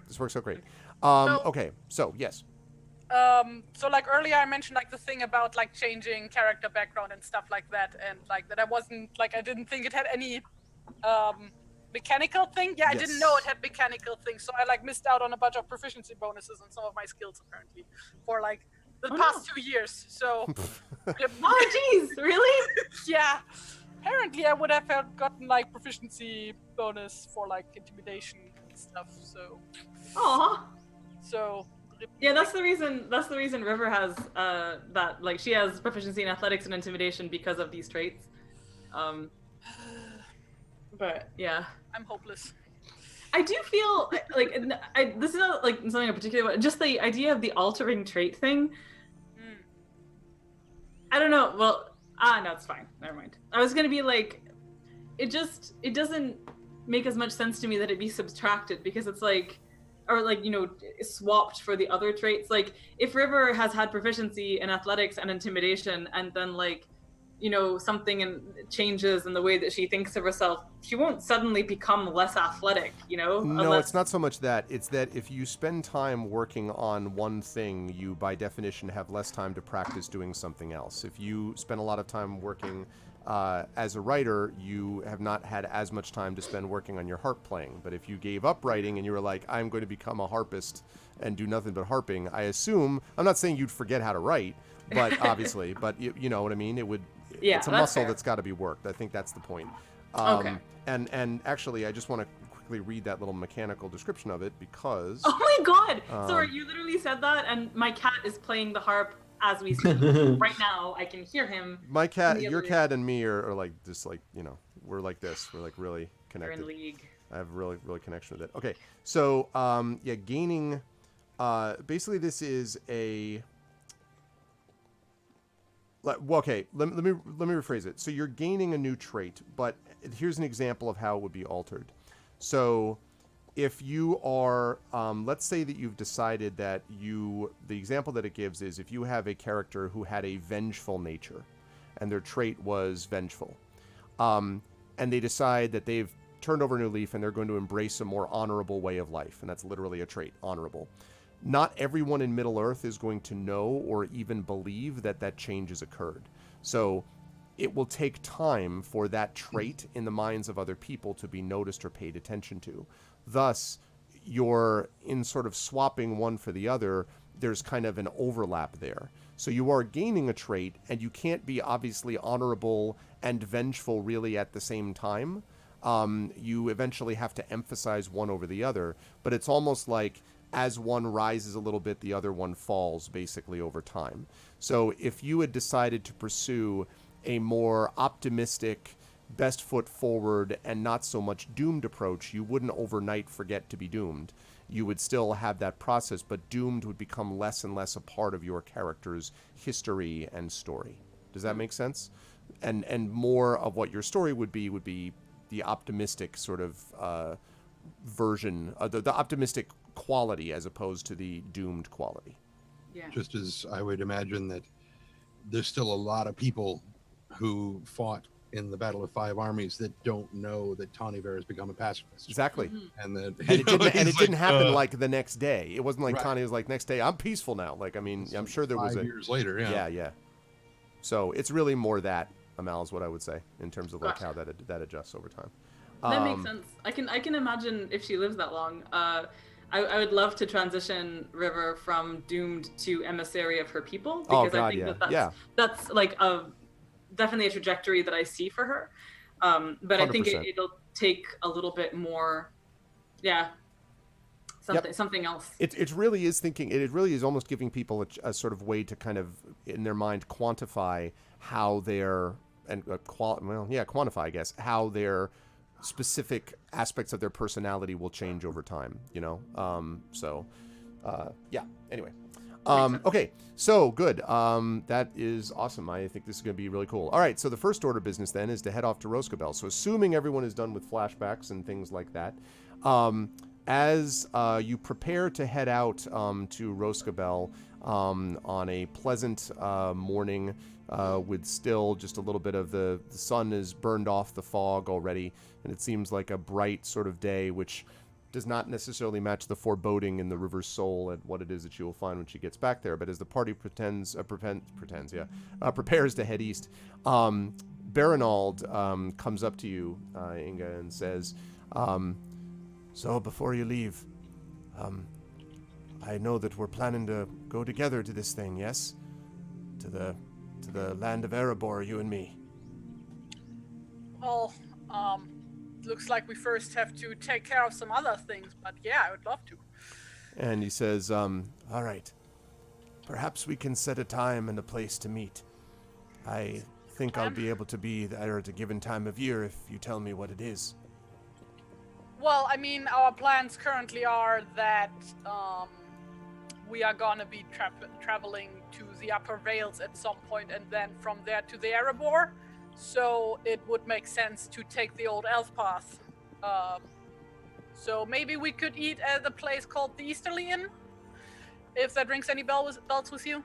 He says, I think I've been there once before. There was who is it? Some halfling there that was kind of strange. I don't remember the details exactly, but... Yeah, that Tony goes would to check be his bacon. Dindy, I Gotta be believe. somewhere. Dindy Brandybuck. But yeah, that would be one place where we could meet. I mean, yeah, the owner of this place is a pain in the arse, as you say. But the food is very good and the shelter is very good. And... He says, all right, very well. In that case, I'll make sure to make my way over. I've got the Trader's Market I told you about that I've got to go to first, but then from there, I'll try to head up to the east. And also, Inga, I heard you talking with some of your friends about the plans Robar has. Trying to deal with them up to the north and the army that he's assembling. Yeah. I just want you to remember to be careful. Some of the bandits up there are particularly nasty, and it's not that you can't handle yourself, but sometimes your friends get in trouble, and you get distracted, and that's when an axe may be perfectly targeted for your own neck. I'd hate to see that happen. I'd rather you be on your own 2 feet when we head east, you see. Don't worry about me. Like I told you, got a head made of steel. And he smiles and he says, all right then. And he kind of puts a hand on your shoulder and he says, safe travels, Inga. Remind me who this guy is, I'm sorry. Barinald is the doorkeeper, so he's the sort of door warden, and he is actually the one who was one of the people that spoke on the party's behalf, intervening with Hardfast. And he also happens to have known Inga since she was young because she used to come there with her parents, so that was one of the reasons he spoke on her behalf. Okay, cool. And they had this awesome exchange that you missed that was really cool. And Like, basically what happened is that Inga, like, basically convinced him to travel with her to the Erebor because, like, he's old and she would like to have, like, a friend with her on the road because she didn't know if she would have to go alone to the Erebor, and also this way he could meet her parents again, who are also old friends of her. Gotcha. Robert was just sizing up whether or not he needed to have, like, a big brother conversation with this guy. He's like sneakily watching, and his anime eyes go wide for a second. No, he is just an old friend. That's funny. You gave up all those brotherly rights when you fucking left. You just come back on your eagle and you're like, you're going to be noticing some changes and feelings that you have that you didn't have before. Okay. So Barinald says this, and last of all, of course, is Hardfast. And he sort of strides up to all of you and he says, I know you've got to head off now and report back to Radagast, but I wanted to thank you again for the work you've done here. You've not only saved this hall, but you've given me a lot to think about in terms of how we deal with others. Robar, my men will be waiting for your signal. When you tell us to head north, we'll do so. Thank you. And he looks at Tani and he says, I admire very much your strength, and it takes as much strength sometimes as not to hold a weapon in anger as to swing it at the neck of the one you like the least. I am going to miss having you here, and your place is always open. We could use more of your honey cakes around here. And he then he turns to you, Inga, and he says, I'm glad that you've managed to return to us, and hopefully it won't be so long before you do it again. I've heard that you managed to convince old Barinald to go with you. I don't know whether I much like you taking my door warden with you, but you better make sure that he returns in one piece. You know how long it takes to train one of them?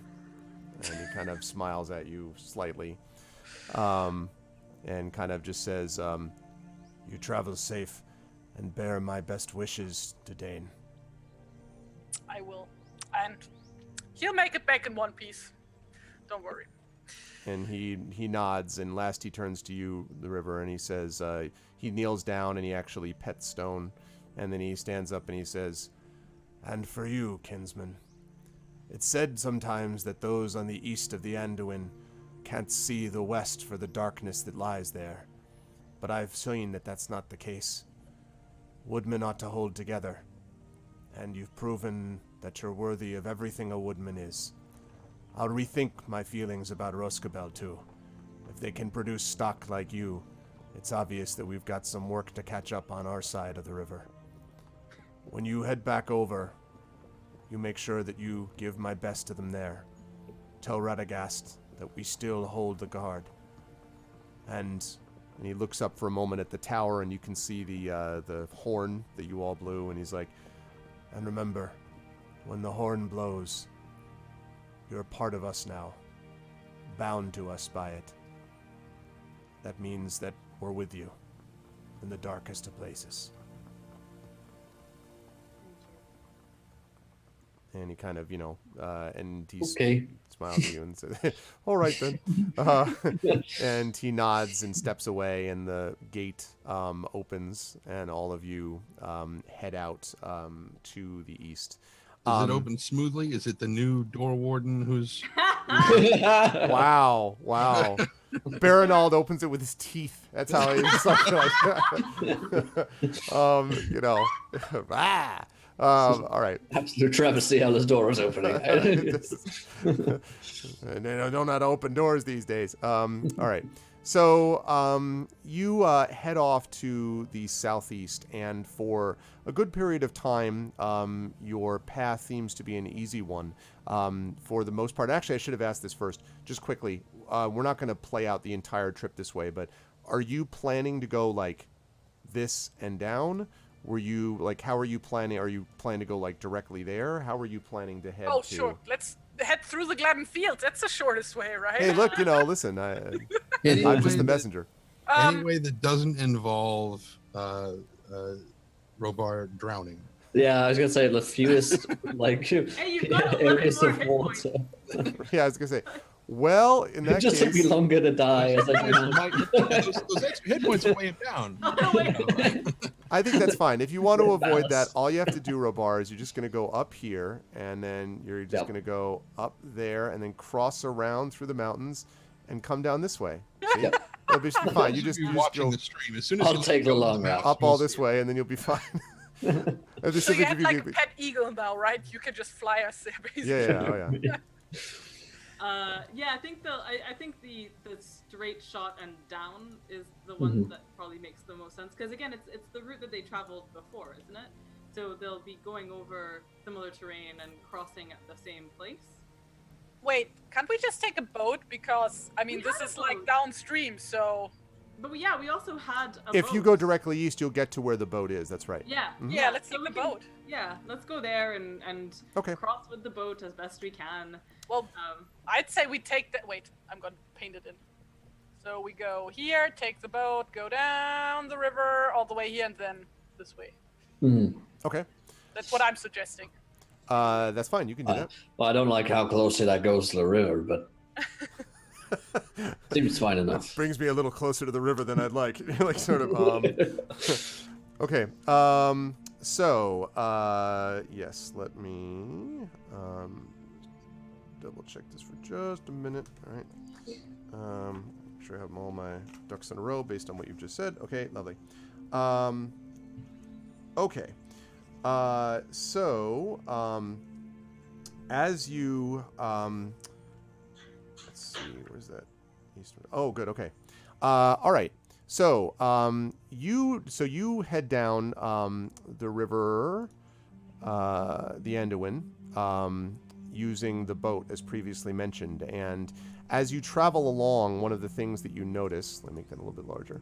One of the things that you notice is that the land seems to be quieter than you're used to being, not in an ominous way, but almost as if there's like a breath before the pause, you might say. And as you are heading down this river, I swear to God, do that, please. Thank you. As you are heading down the river, as I said, you sort of notice that quiet. When you get to the Gladden Fields, even the quiet sounds of the birds sort of passes away, and you find yourself in somewhat of a different environment, where you are instead, as you're sort of traveling along, find kind of to the west where the Gladden Fields are. You think you hear sort of like horns in the distance, very distant horns on several occasions. There are sort of whisperings and rustlings in the reeds by the Anduin here, although you never see anything. And most of this sort of travel, you talk little and laugh less at this particular time, just because you're the sort of sense of dealing with the tower and all that kind of weighs heavily upon you. When you get done with the Gladden Fields and you set off about where you actually position yourselves to head off to the east, and you travel off that way, as you're traveling across right about here, I will ping it, right about here, you see a kind of monument here, and you sort of see it from a distance, and as you get closer, the monument sort of rises, and it's this sort of large kind of towering stone statue almost, but it seems to be toppled over, as if it is lying on its side. And as you get closer to it, you can see that it looks like it's actually been modeled or sort of sculpted in this way so that it would be tipped onto its side. And in particular, Robar, you know what this is, having been this way before. And as you see it from a distance, you could, without much difficulty, like go, 5 minutes out of your way, if you wish, to pass by it. It is a monument to the Dunedain's past, but I'm not going to tell you more about it unless you want to go by and see it for yourself with the rest of the party. I think you'd want to go by it. Okay. When you pass by this enormous stone statue lying on its left side, there is in the back, basically piercing from the back, are several stone arrows. And in the front of it, you can see the armor of this character has been rent and torn, and there is what looks like, this is all sculpted in stone, a chain which has been ripped around the character's neck. And one arm reaches backwards towards the Anduin River that you've left behind. The other reaches forwards, and there is a crown upon the brow of this statue whose face is contorted in pain. Robar, you know that this is Isildur's field. Tradition holds is that this is where Isildur, son of Elendil and heir to the kingdoms of Arnor and Gondor, fell in battle with the orcs when he was betrayed. And the chain around his neck represents the thing that he carried around it, which you might know, which was then lost and has not then since been found. This ring of great power that Isildur spoke of often in his writings, and of course it is not there now. This is a monument to Isildur's fall, and the arm, if you were to take a sort of beeline from the arm that points back towards the Anduin and walk straight, it would eventually lead directly to the Dwemerhorn, the place which was again Isildur's fortress before the orcs took it over. Yeah, I think Robar would kneel down beside it and run his hand across the stone. I didn't expect to find this here. Exactly, is it? Doesn't look dwarven. It's not. It's Isildur.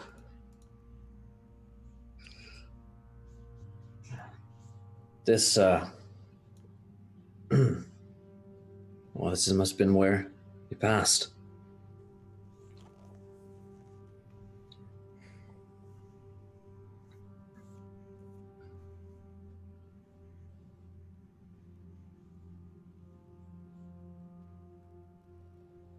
You're muted.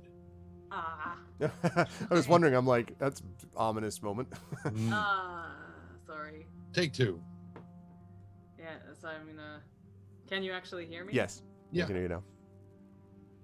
Yeah, she just says it brings to mind a poem. It says, "Look on my works, ye mighty, and despair." but it's not a very happy poem. It's not a very happy monument. That's true. Wait, is it like a well-known thing, like among the people who that was and how he died? Isildur, sure. But the knowledge of what it is that he lost, other than the fact that it was, the enemy's ring, you don't really know anything beyond that. And also, but yes, it is not a happy story. And since he was one of the last great kings of Gondor, it is something which is, kind of noticed and very sad. But of course, the Dunedain are always aware of that story. Perhaps it's an omen. Or good or ill. I'm not sure. I don't think a good one. Isildur fell to the shadow. And his weakness is the same one which I and the rest of my kin carry with us.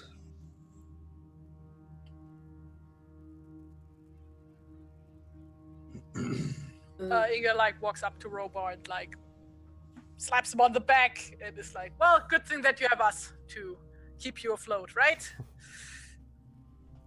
Yes. Freezing. Freezing? Phrasing. Freezing. Keep you afloat when we're right here near the river. I know exactly what I said. Too soon. Inga, when you're this close, by the way, to this monument, you can see that it is not dwarven work. It is the work of men, but it is the work of the Gondorians. And you must grudgingly admit that although, dwarven work is dwarven work, this is pretty goddamn good. In fact, this is made out of rock, which is not even native to this land. And so there was literally stone that was brought here, carted here, from the fields surrounding Minas Tirith and from the mountains into which Minas Tirith was created, and brought to this place, which is, it's an impressive work, for human stonework. Yeah, of course. By human standards. Always. Yeah. And when you're ready to go and you stand up, Rabar, you sort of feel the solemnity of it. It's certainly not despair, but it is a reminder of life. You feel your age a little bit, maybe, as you walk away from it, I think. Okay.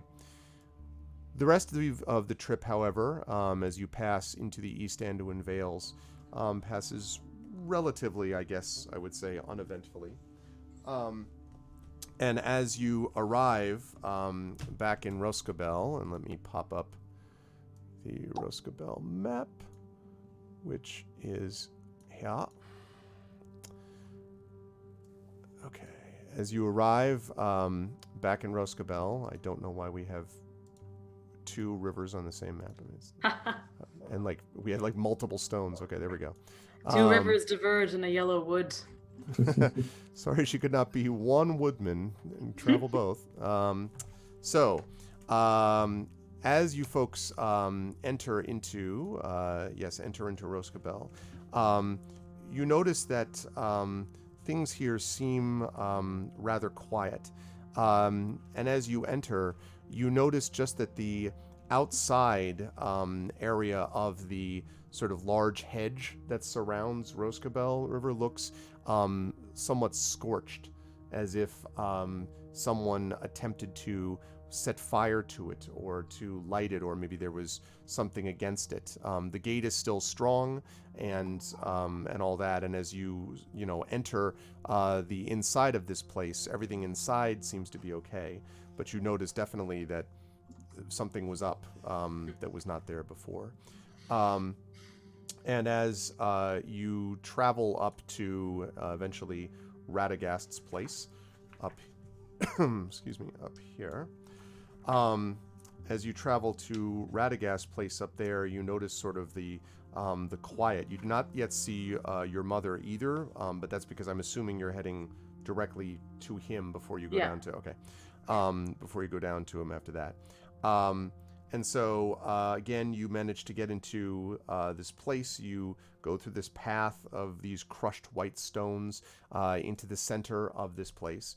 And then, again, find the cottage that is outside of it. And there is no squirrel this time to sort of bring you in. But you do sort of see that the lights are on inside the cottage.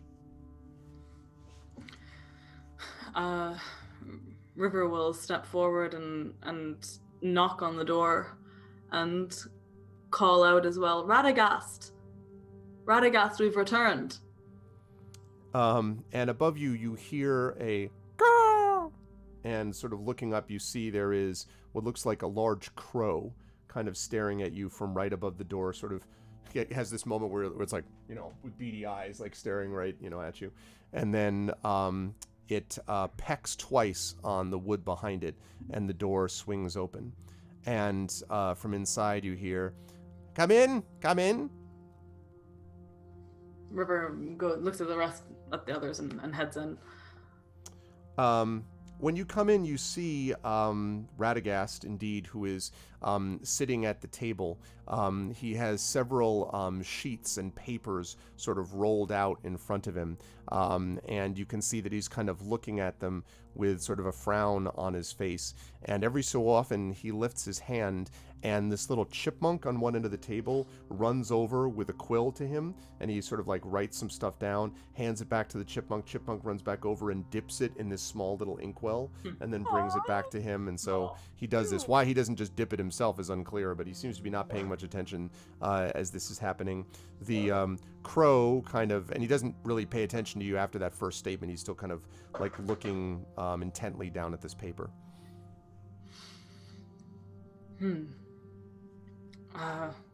Well,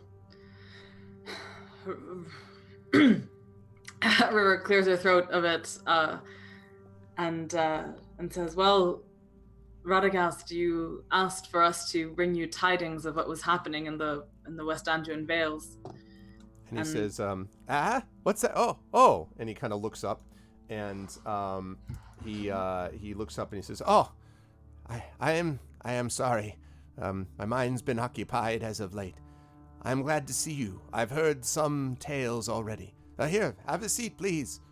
And he gestures at these four chairs that are by his end of the table that you could sit in if you wish. By the way, just a quick note: did you leave? The stone came in with you, but did you leave Lillimon just like in the stables here, Inga, when you arrived? Yeah, like basically wherever she like goes. Usually, if there's time, she's gonna like take care of Lillimon first, just put him in the stable. Okay. Yeah, right. like take up the saddle and everything. Okay, sounds good. Just want to make sure I positioned him away from you. No, just kidding. Just joking. It's you son of a... Okay. Right. So, okay, so assuming you all sit down, he looks at all of you and he says, I've been paying more close attention to what's been going on around here. You might have seen some notices of it. But also, I have heard more tidings from elsewhere to the east that concern me. And there is the darkness, of course, in Wilderland. Tell me, what have you discovered, my friends? Well, nothing good. We have been to the Dwimmerhorn and seen dire things there. And there are shadow creatures abroad that fly overhead and cause terrible feelings in all they pass. But more particularly, and I think my friends can speak to this more than I can, there seemed to be some fell magic in the Dwimmerhorn that you should know of.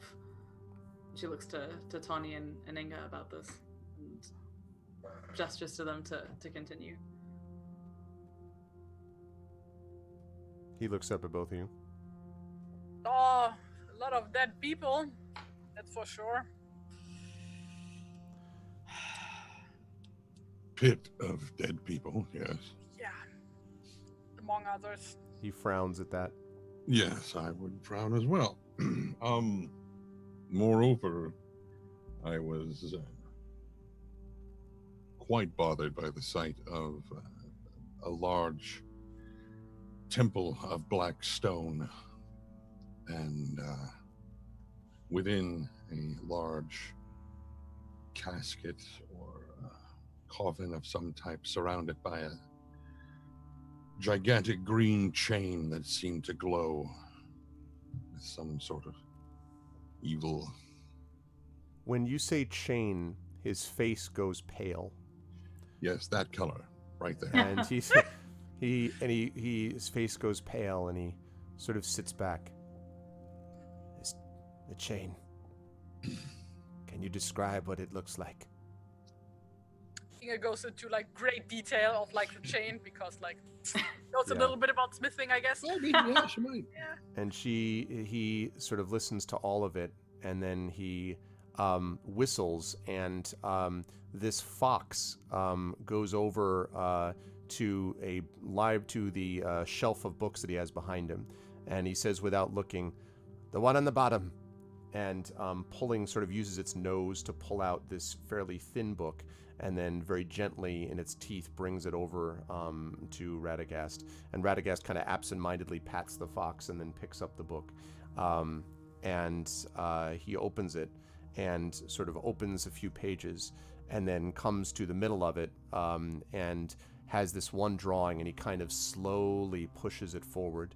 And you see this grim-looking drawing of a spiked chain that is in the middle there. And he points to it and he says, "Did it look like this?"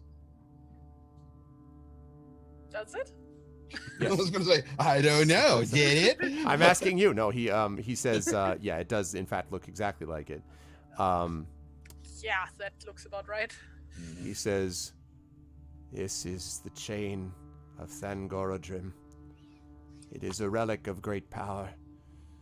It was forged in elder days by the dark powers of the world, and it was used to enslave proud and rebellious dragons. Smaug's father was himself enslaved by this. When placed around a creature, the chain robs its creatures, it is said, of free will, and forces them to serve the master of the chain. In the Second Age, it is said that evil men carried it out of the far north, and it rested in the tunnels under Mount Graham for many centuries. There it passes out of knowledge. But if the chain has been removed and brings forth its darkness upon the world again, there is a great evil stirring. A great evil that only we can stop." And that's where we're going to bring, I think, this session to a close. Nice. So, the chain of Thangorodrim. Yep. When I was reading the description, I'm like, ooh, yeah.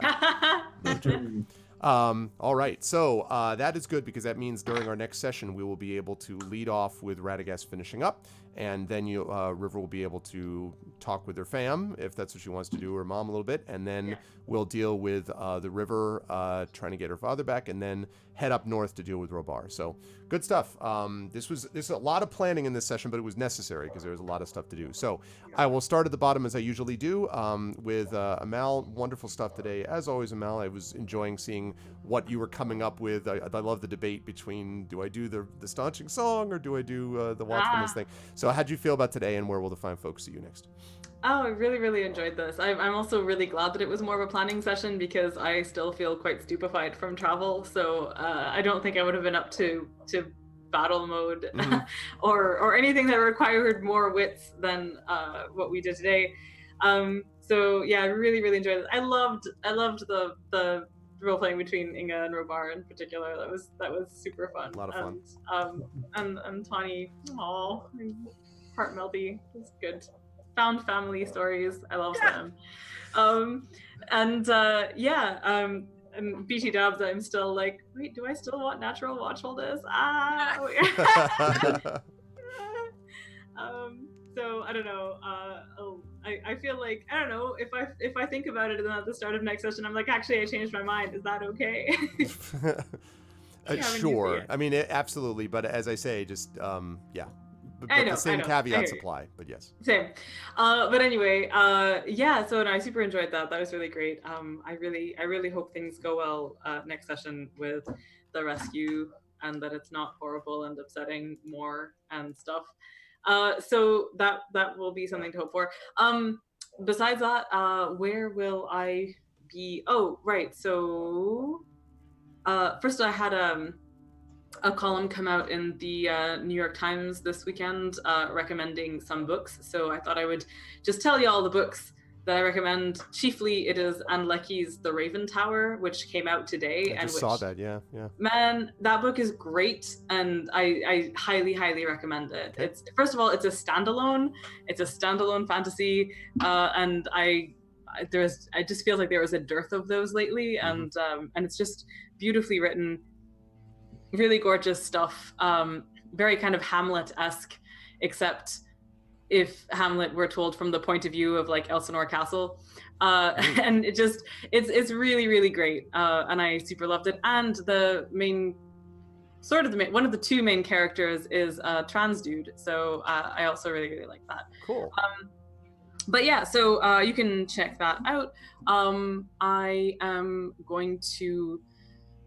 The next time I'm sort of in public is going to be here in Ottawa. I'm going to be a poet in residence for VerseFest, for our International Poetry Festival, in the last week of March. So if any of y'all are anywhere near local, I highly recommend coming to that, because the poets are going to be fantastic, and I'm really looking forward to attending and stuff, and doing a reading of my own. And then there's like a whole bunch of travel starting in May. I'm going to be in the Åland Islands for as guest of honor for Akon. I will never get that vowel right, and I have to learn to do that before I actually go.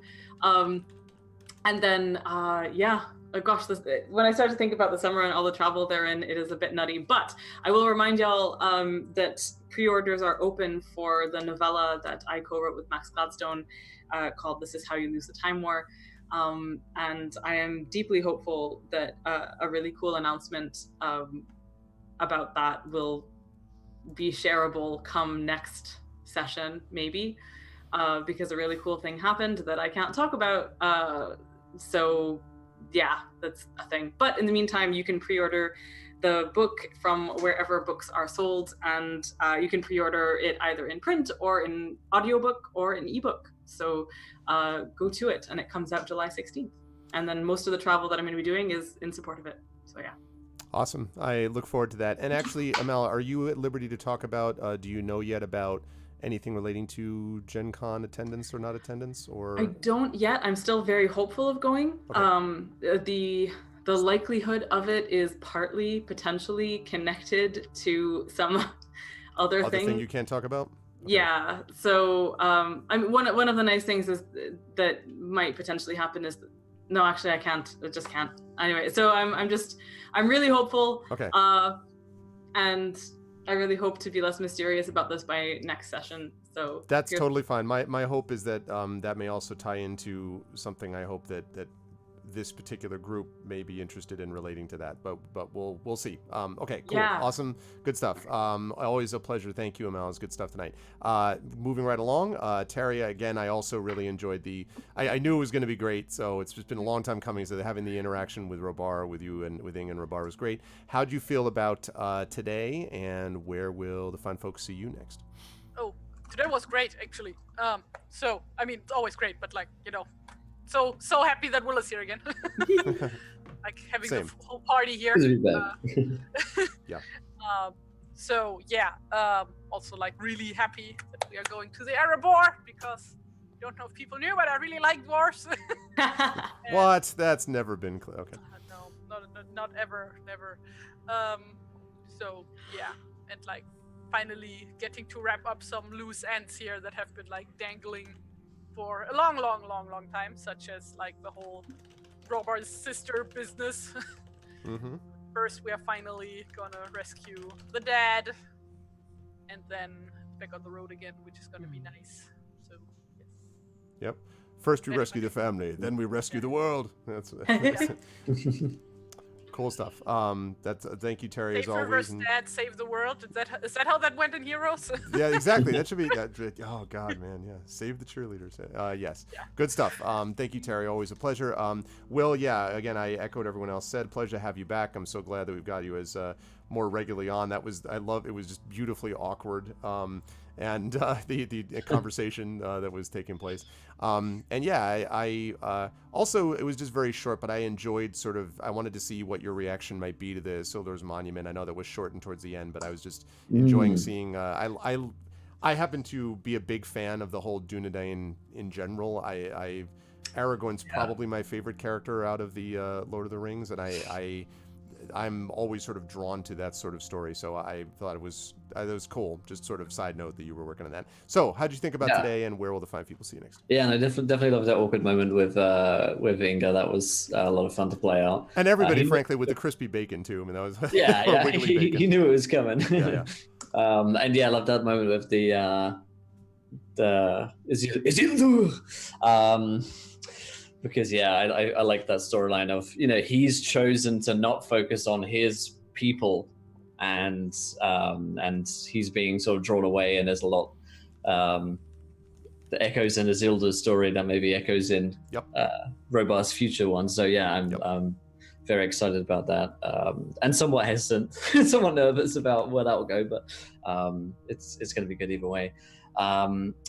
Yeah, no, you can find me on Twitch most of the time, on Encounter Roleplay. The channel is live 7 days a week. I've got a bunch of other things that I'm announcing next week, so I don't have much to talk about right now, but I will have some bits to chat about in March. So yeah, had a good time. It was really nice to be back with everyone and drop in with Robar again. It was good stuff. Thank you, Will. Yeah, it's all of us are just like, we can't talk about this. Also, we can't talk about that. We're just like, trust me, none of us would.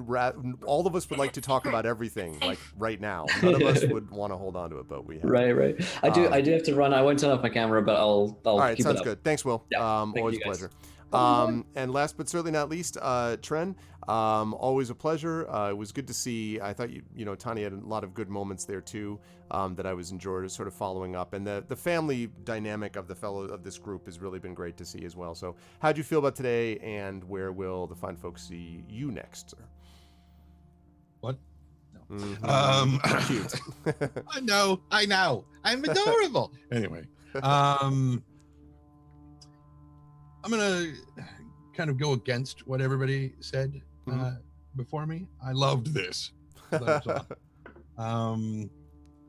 It was a lot of fun. I was trying to think. It's like, okay, well, Tawny would just walk out of the. And I was like, oh wait, he's cooking. He can't just leave. Oh no, he's got bacon on. He can't walk out of there and just leave. It's going to splatter and cause a grease fire. He's going to kill all of his friends. He can't leave. This is how RP works in my head. I was going to say, I got to make a note right now. Destroy grease fire. Yeah. Tony has made things explode with cooking in the past, so I do feel there is like legitimate precedent for fearing this. Absolutely.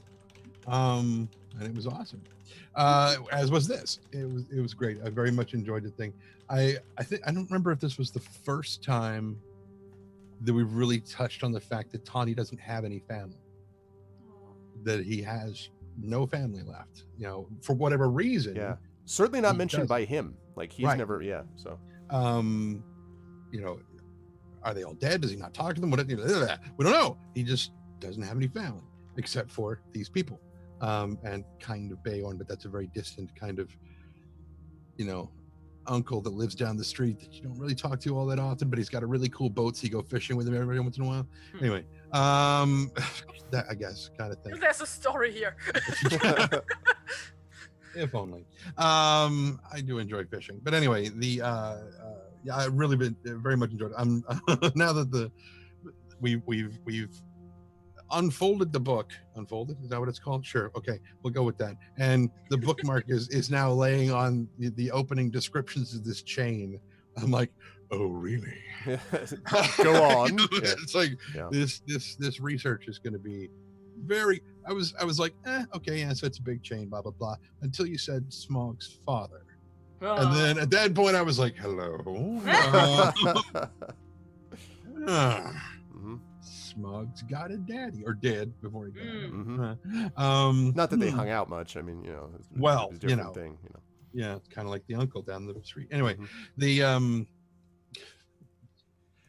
what is it called when you parents will eat their children? Whatever, reasonable. Cannibalism? I think it's just called reasonable parenting. Wow. So you probably should. If there were more of that in America, we Kronos might and have Zeus, the situation we're in right now. Mm-hmm. It's like next level anti-vaxxing, just like straight up Kind of. murdering your children. Look, my children are retarded. I think I'll just eat them and start over again. It just. Although some of the problems with parents. So where are people going to see me next? Back here, honestly, on Saturday for more Dund. Not Dindy. Dodie? No, not him. I mean, but that was another favorite part of today is when the Easterlian bye. So I'm gonna go drown myself in the end. I'm not going back to that inn. Rather hang out with a necromancer than Exactly. I gotta the chain. I gotta go research. Thing. But yeah, so back here for D&D on Saturday, and then on Sunday, since we had to delay because Mr. Grimjack was definitely violently ballistically ill, which is an image you should carry in your brain for a while. We'll be doing finally episode 2, the origin story of my character that I will be playing, Onye, the Mad Eagle, for the Highlander stream on Sunday on Tales from the Grim Twitch channel, which will be awesome. Yeah, that's going to be good times. I am looking forward to it. Jury duty on Tuesday, yeah. And then jury duty on Tuesday. Yeah, that's right. Actually, which reminds me, I'll have to make sure that I note that when you put the schedule out. But we will see. Schedule will be out, and that'll be good stuff. All right, I'm going to let you folks go because we've run over. But I knew that it would take a little bit of time to kind of set this up this way so that now we're in good position, I think, for what happens next. So thank you, as always, to my wonderful players. It was a pleasure to have everyone back here again. I look forward to what's going to happen in March. And I will see. Do you need an inspiration for jury duty? Take my inspiration. Nonstop. That inspiration. Like don't forget Emberwind is coming up on Thursday. So there's inspiration. I like jury duty. I don't need inspiration. Yeah. No, I'm glad. There's some that it's important that we need good people on doing jury duty. Anyway, hope all goes well with that, trending. Enjoy everything, and I will catch all of you wonderful people next month. Check we get some love for Tren, for the now missing Will, for Terry and Amal. Thanks everybody, and I'll see you folks next month. Bye. Bye. Okay. That is going to do it for that, but it is not going to do it for me, or at least it's going to do it for me on here, but it's not going to do it for me overall, because at 4 p.m. I am going to be over at GOG and Pen and Pixels with Thronebreaker, and this evening I will be back with the Banner Saga 2, and I want to mention we will have another person joining us for the Banner Saga 2 as part of the Our Vocalist today. So we are going to have, I believe, our full crew. So we should have Russ, we should have Rob, we should have Zach Clay, and we should have Margaret Crone. Maggie will be back with us for the Our Vocalist. She'll be back tonight. And we will have another person that I'm going to be adding into the mix. So if you want to find out who that is, you will have to wait until a little bit later on today when I announce it. Also, for those of you who missed it, very important, speaking of announcements, this is Tales and Tomes from the Forbidden Library, and it is going to be going live on Kickstarter from Alligator Alley Entertainment starting on March 19th. That is a Tuesday, so it's literally, I think, 3 weeks from now. Is that right? I think it's 3 weeks from now. 5th, 12th, 19th. Yeah. 3 weeks from now is going to be the start date for this Kickstarter, and it will be running until April 19th later. This is a D&D 5th edition compatible adventure that was made by yours truly. I wrote it. It is designed to bring characters from levels 1 to level 3, but it's also a source book. We will have contributors. We've already got a bunch of them, actually. People from both the tabletop field and also the speculative fiction field will be contributing, and will be adding tomes that you can find within the library, books that you can find within the library, which is very exciting. Like, the whole thing is very exciting. So it's not just an adventure, it's a source book, and it's done by the same amazing people that have brought you Esper Genesis. And so we will have more details about that Kickstarter coming forward. But again, follow Alligator Alley and myself on Twitter for updates. I will have more about this coming up. And of course, the 19th will be an extravaganza where that will be going live. And I'm very excited about it. So hopefully, if this is of interest to you, if you like D&D, who does that? If you like tabletop role playing, and or if you just like the lore, if you like creatures like that creature right over there, you can find out more about it if you join up with us with Tales and Tomes from the Forbidden Library. And again, this is one of multiple projects. I also cannot talk about a couple of the other projects that I'm involved with this year, but I will be talking about them soon because I have more information coming about them soon. But yes, this is going to be happening. That I can announce. And so, as I say, March 19th through April 19th is when that will be running, and it's going to be awesome, and I can't wait. So that is the deal with that. That's going to do it for me over here. I will be back over on GOG in about a half hour for the Pen and Pixels, as I said, and Thronebreaker. In the meantime, if you haven't done so already, please follow the channel. Please make sure to check out the YouTube for this channel, !ArvTube for that. The Discord for !ArvCord. And it is indeed a book manticore. Yes, it is. It is a book manticore, Thorg. It's exactly what it is. It's a creature that I made up. Arv Cord will allow you to check out the Discord and join us up with us in between streams. Arv Tweets will get you over to my Twitter, where you can follow me over there. Arv Shop will get you over to my merchandise area, where you can pick up stuff from Infinity and Beyond. And then later on, of course, you'll be able to pick up stuff from the other campaigns as well. Arv Treon is the Patreon, which is moving its way back up. It's now up to $382.96. The goal is to get that back up to $420 by the end of the year. So if you haven't done so already, please consider supporting and getting on board with the Patreon. And while we're on the subject of getting on board things, that right above can help you as well, and that means subscribing to the channel. We're currently sitting at 45 subs. Goal for that is to get to somewhere close to 80 subs by the end of the year, so want to keep heading north and hopefully hit 50 close to the end of the year if we can. Also, one more note, which is on Thursday, we have got the next session of Emberwind, which is GM by John Helfers, in which stars Brahms, Sod, Jennifer Brozek, and Marie Bilodeau. They will all be joining us. That's not true. It's Brahms, Marie Bilodeau, and Jennifer, and I guess it is Sod. I think that is the fourth one that I'm remembering. All of a sudden, I'm completely blanking on the four. I believe that's correct, though. But that's those folks are going to be here on Thursday. Did I get that right, Brahms? It's you, Sod, Marie, and Jennifer, right?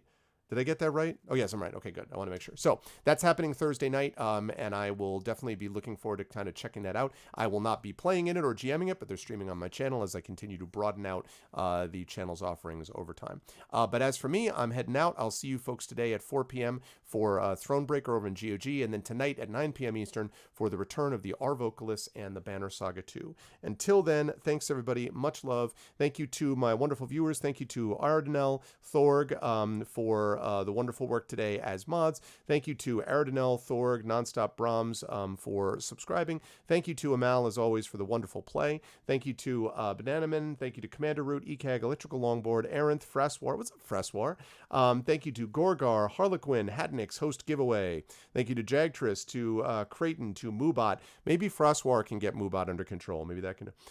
Thank you to Mr. Mano, to Nedived. Thank you to No Name Namer, Polizei, Positivity Bot, Poltergeist Zero, Qui-Gon Singh. Hey, that's a new one. I don't think I've seen you in here before. I hope you like what you saw and heard, and will support and follow in the ways that you can.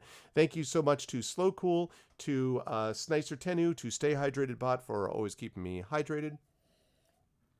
Thank you to Thorazin, to Trendane, as always, for the wonderful play. Thank you to you, Christensen. Thank you to V&K, Video Store Cowboy, and Virgo Praz. And most of all, thank you to my wonderful players for a great job tonight. That's going to do it for me. I'll see all you fun, wonderful people in about a half hour over on GOG. Until then, everyone be good to each other. Have a good night.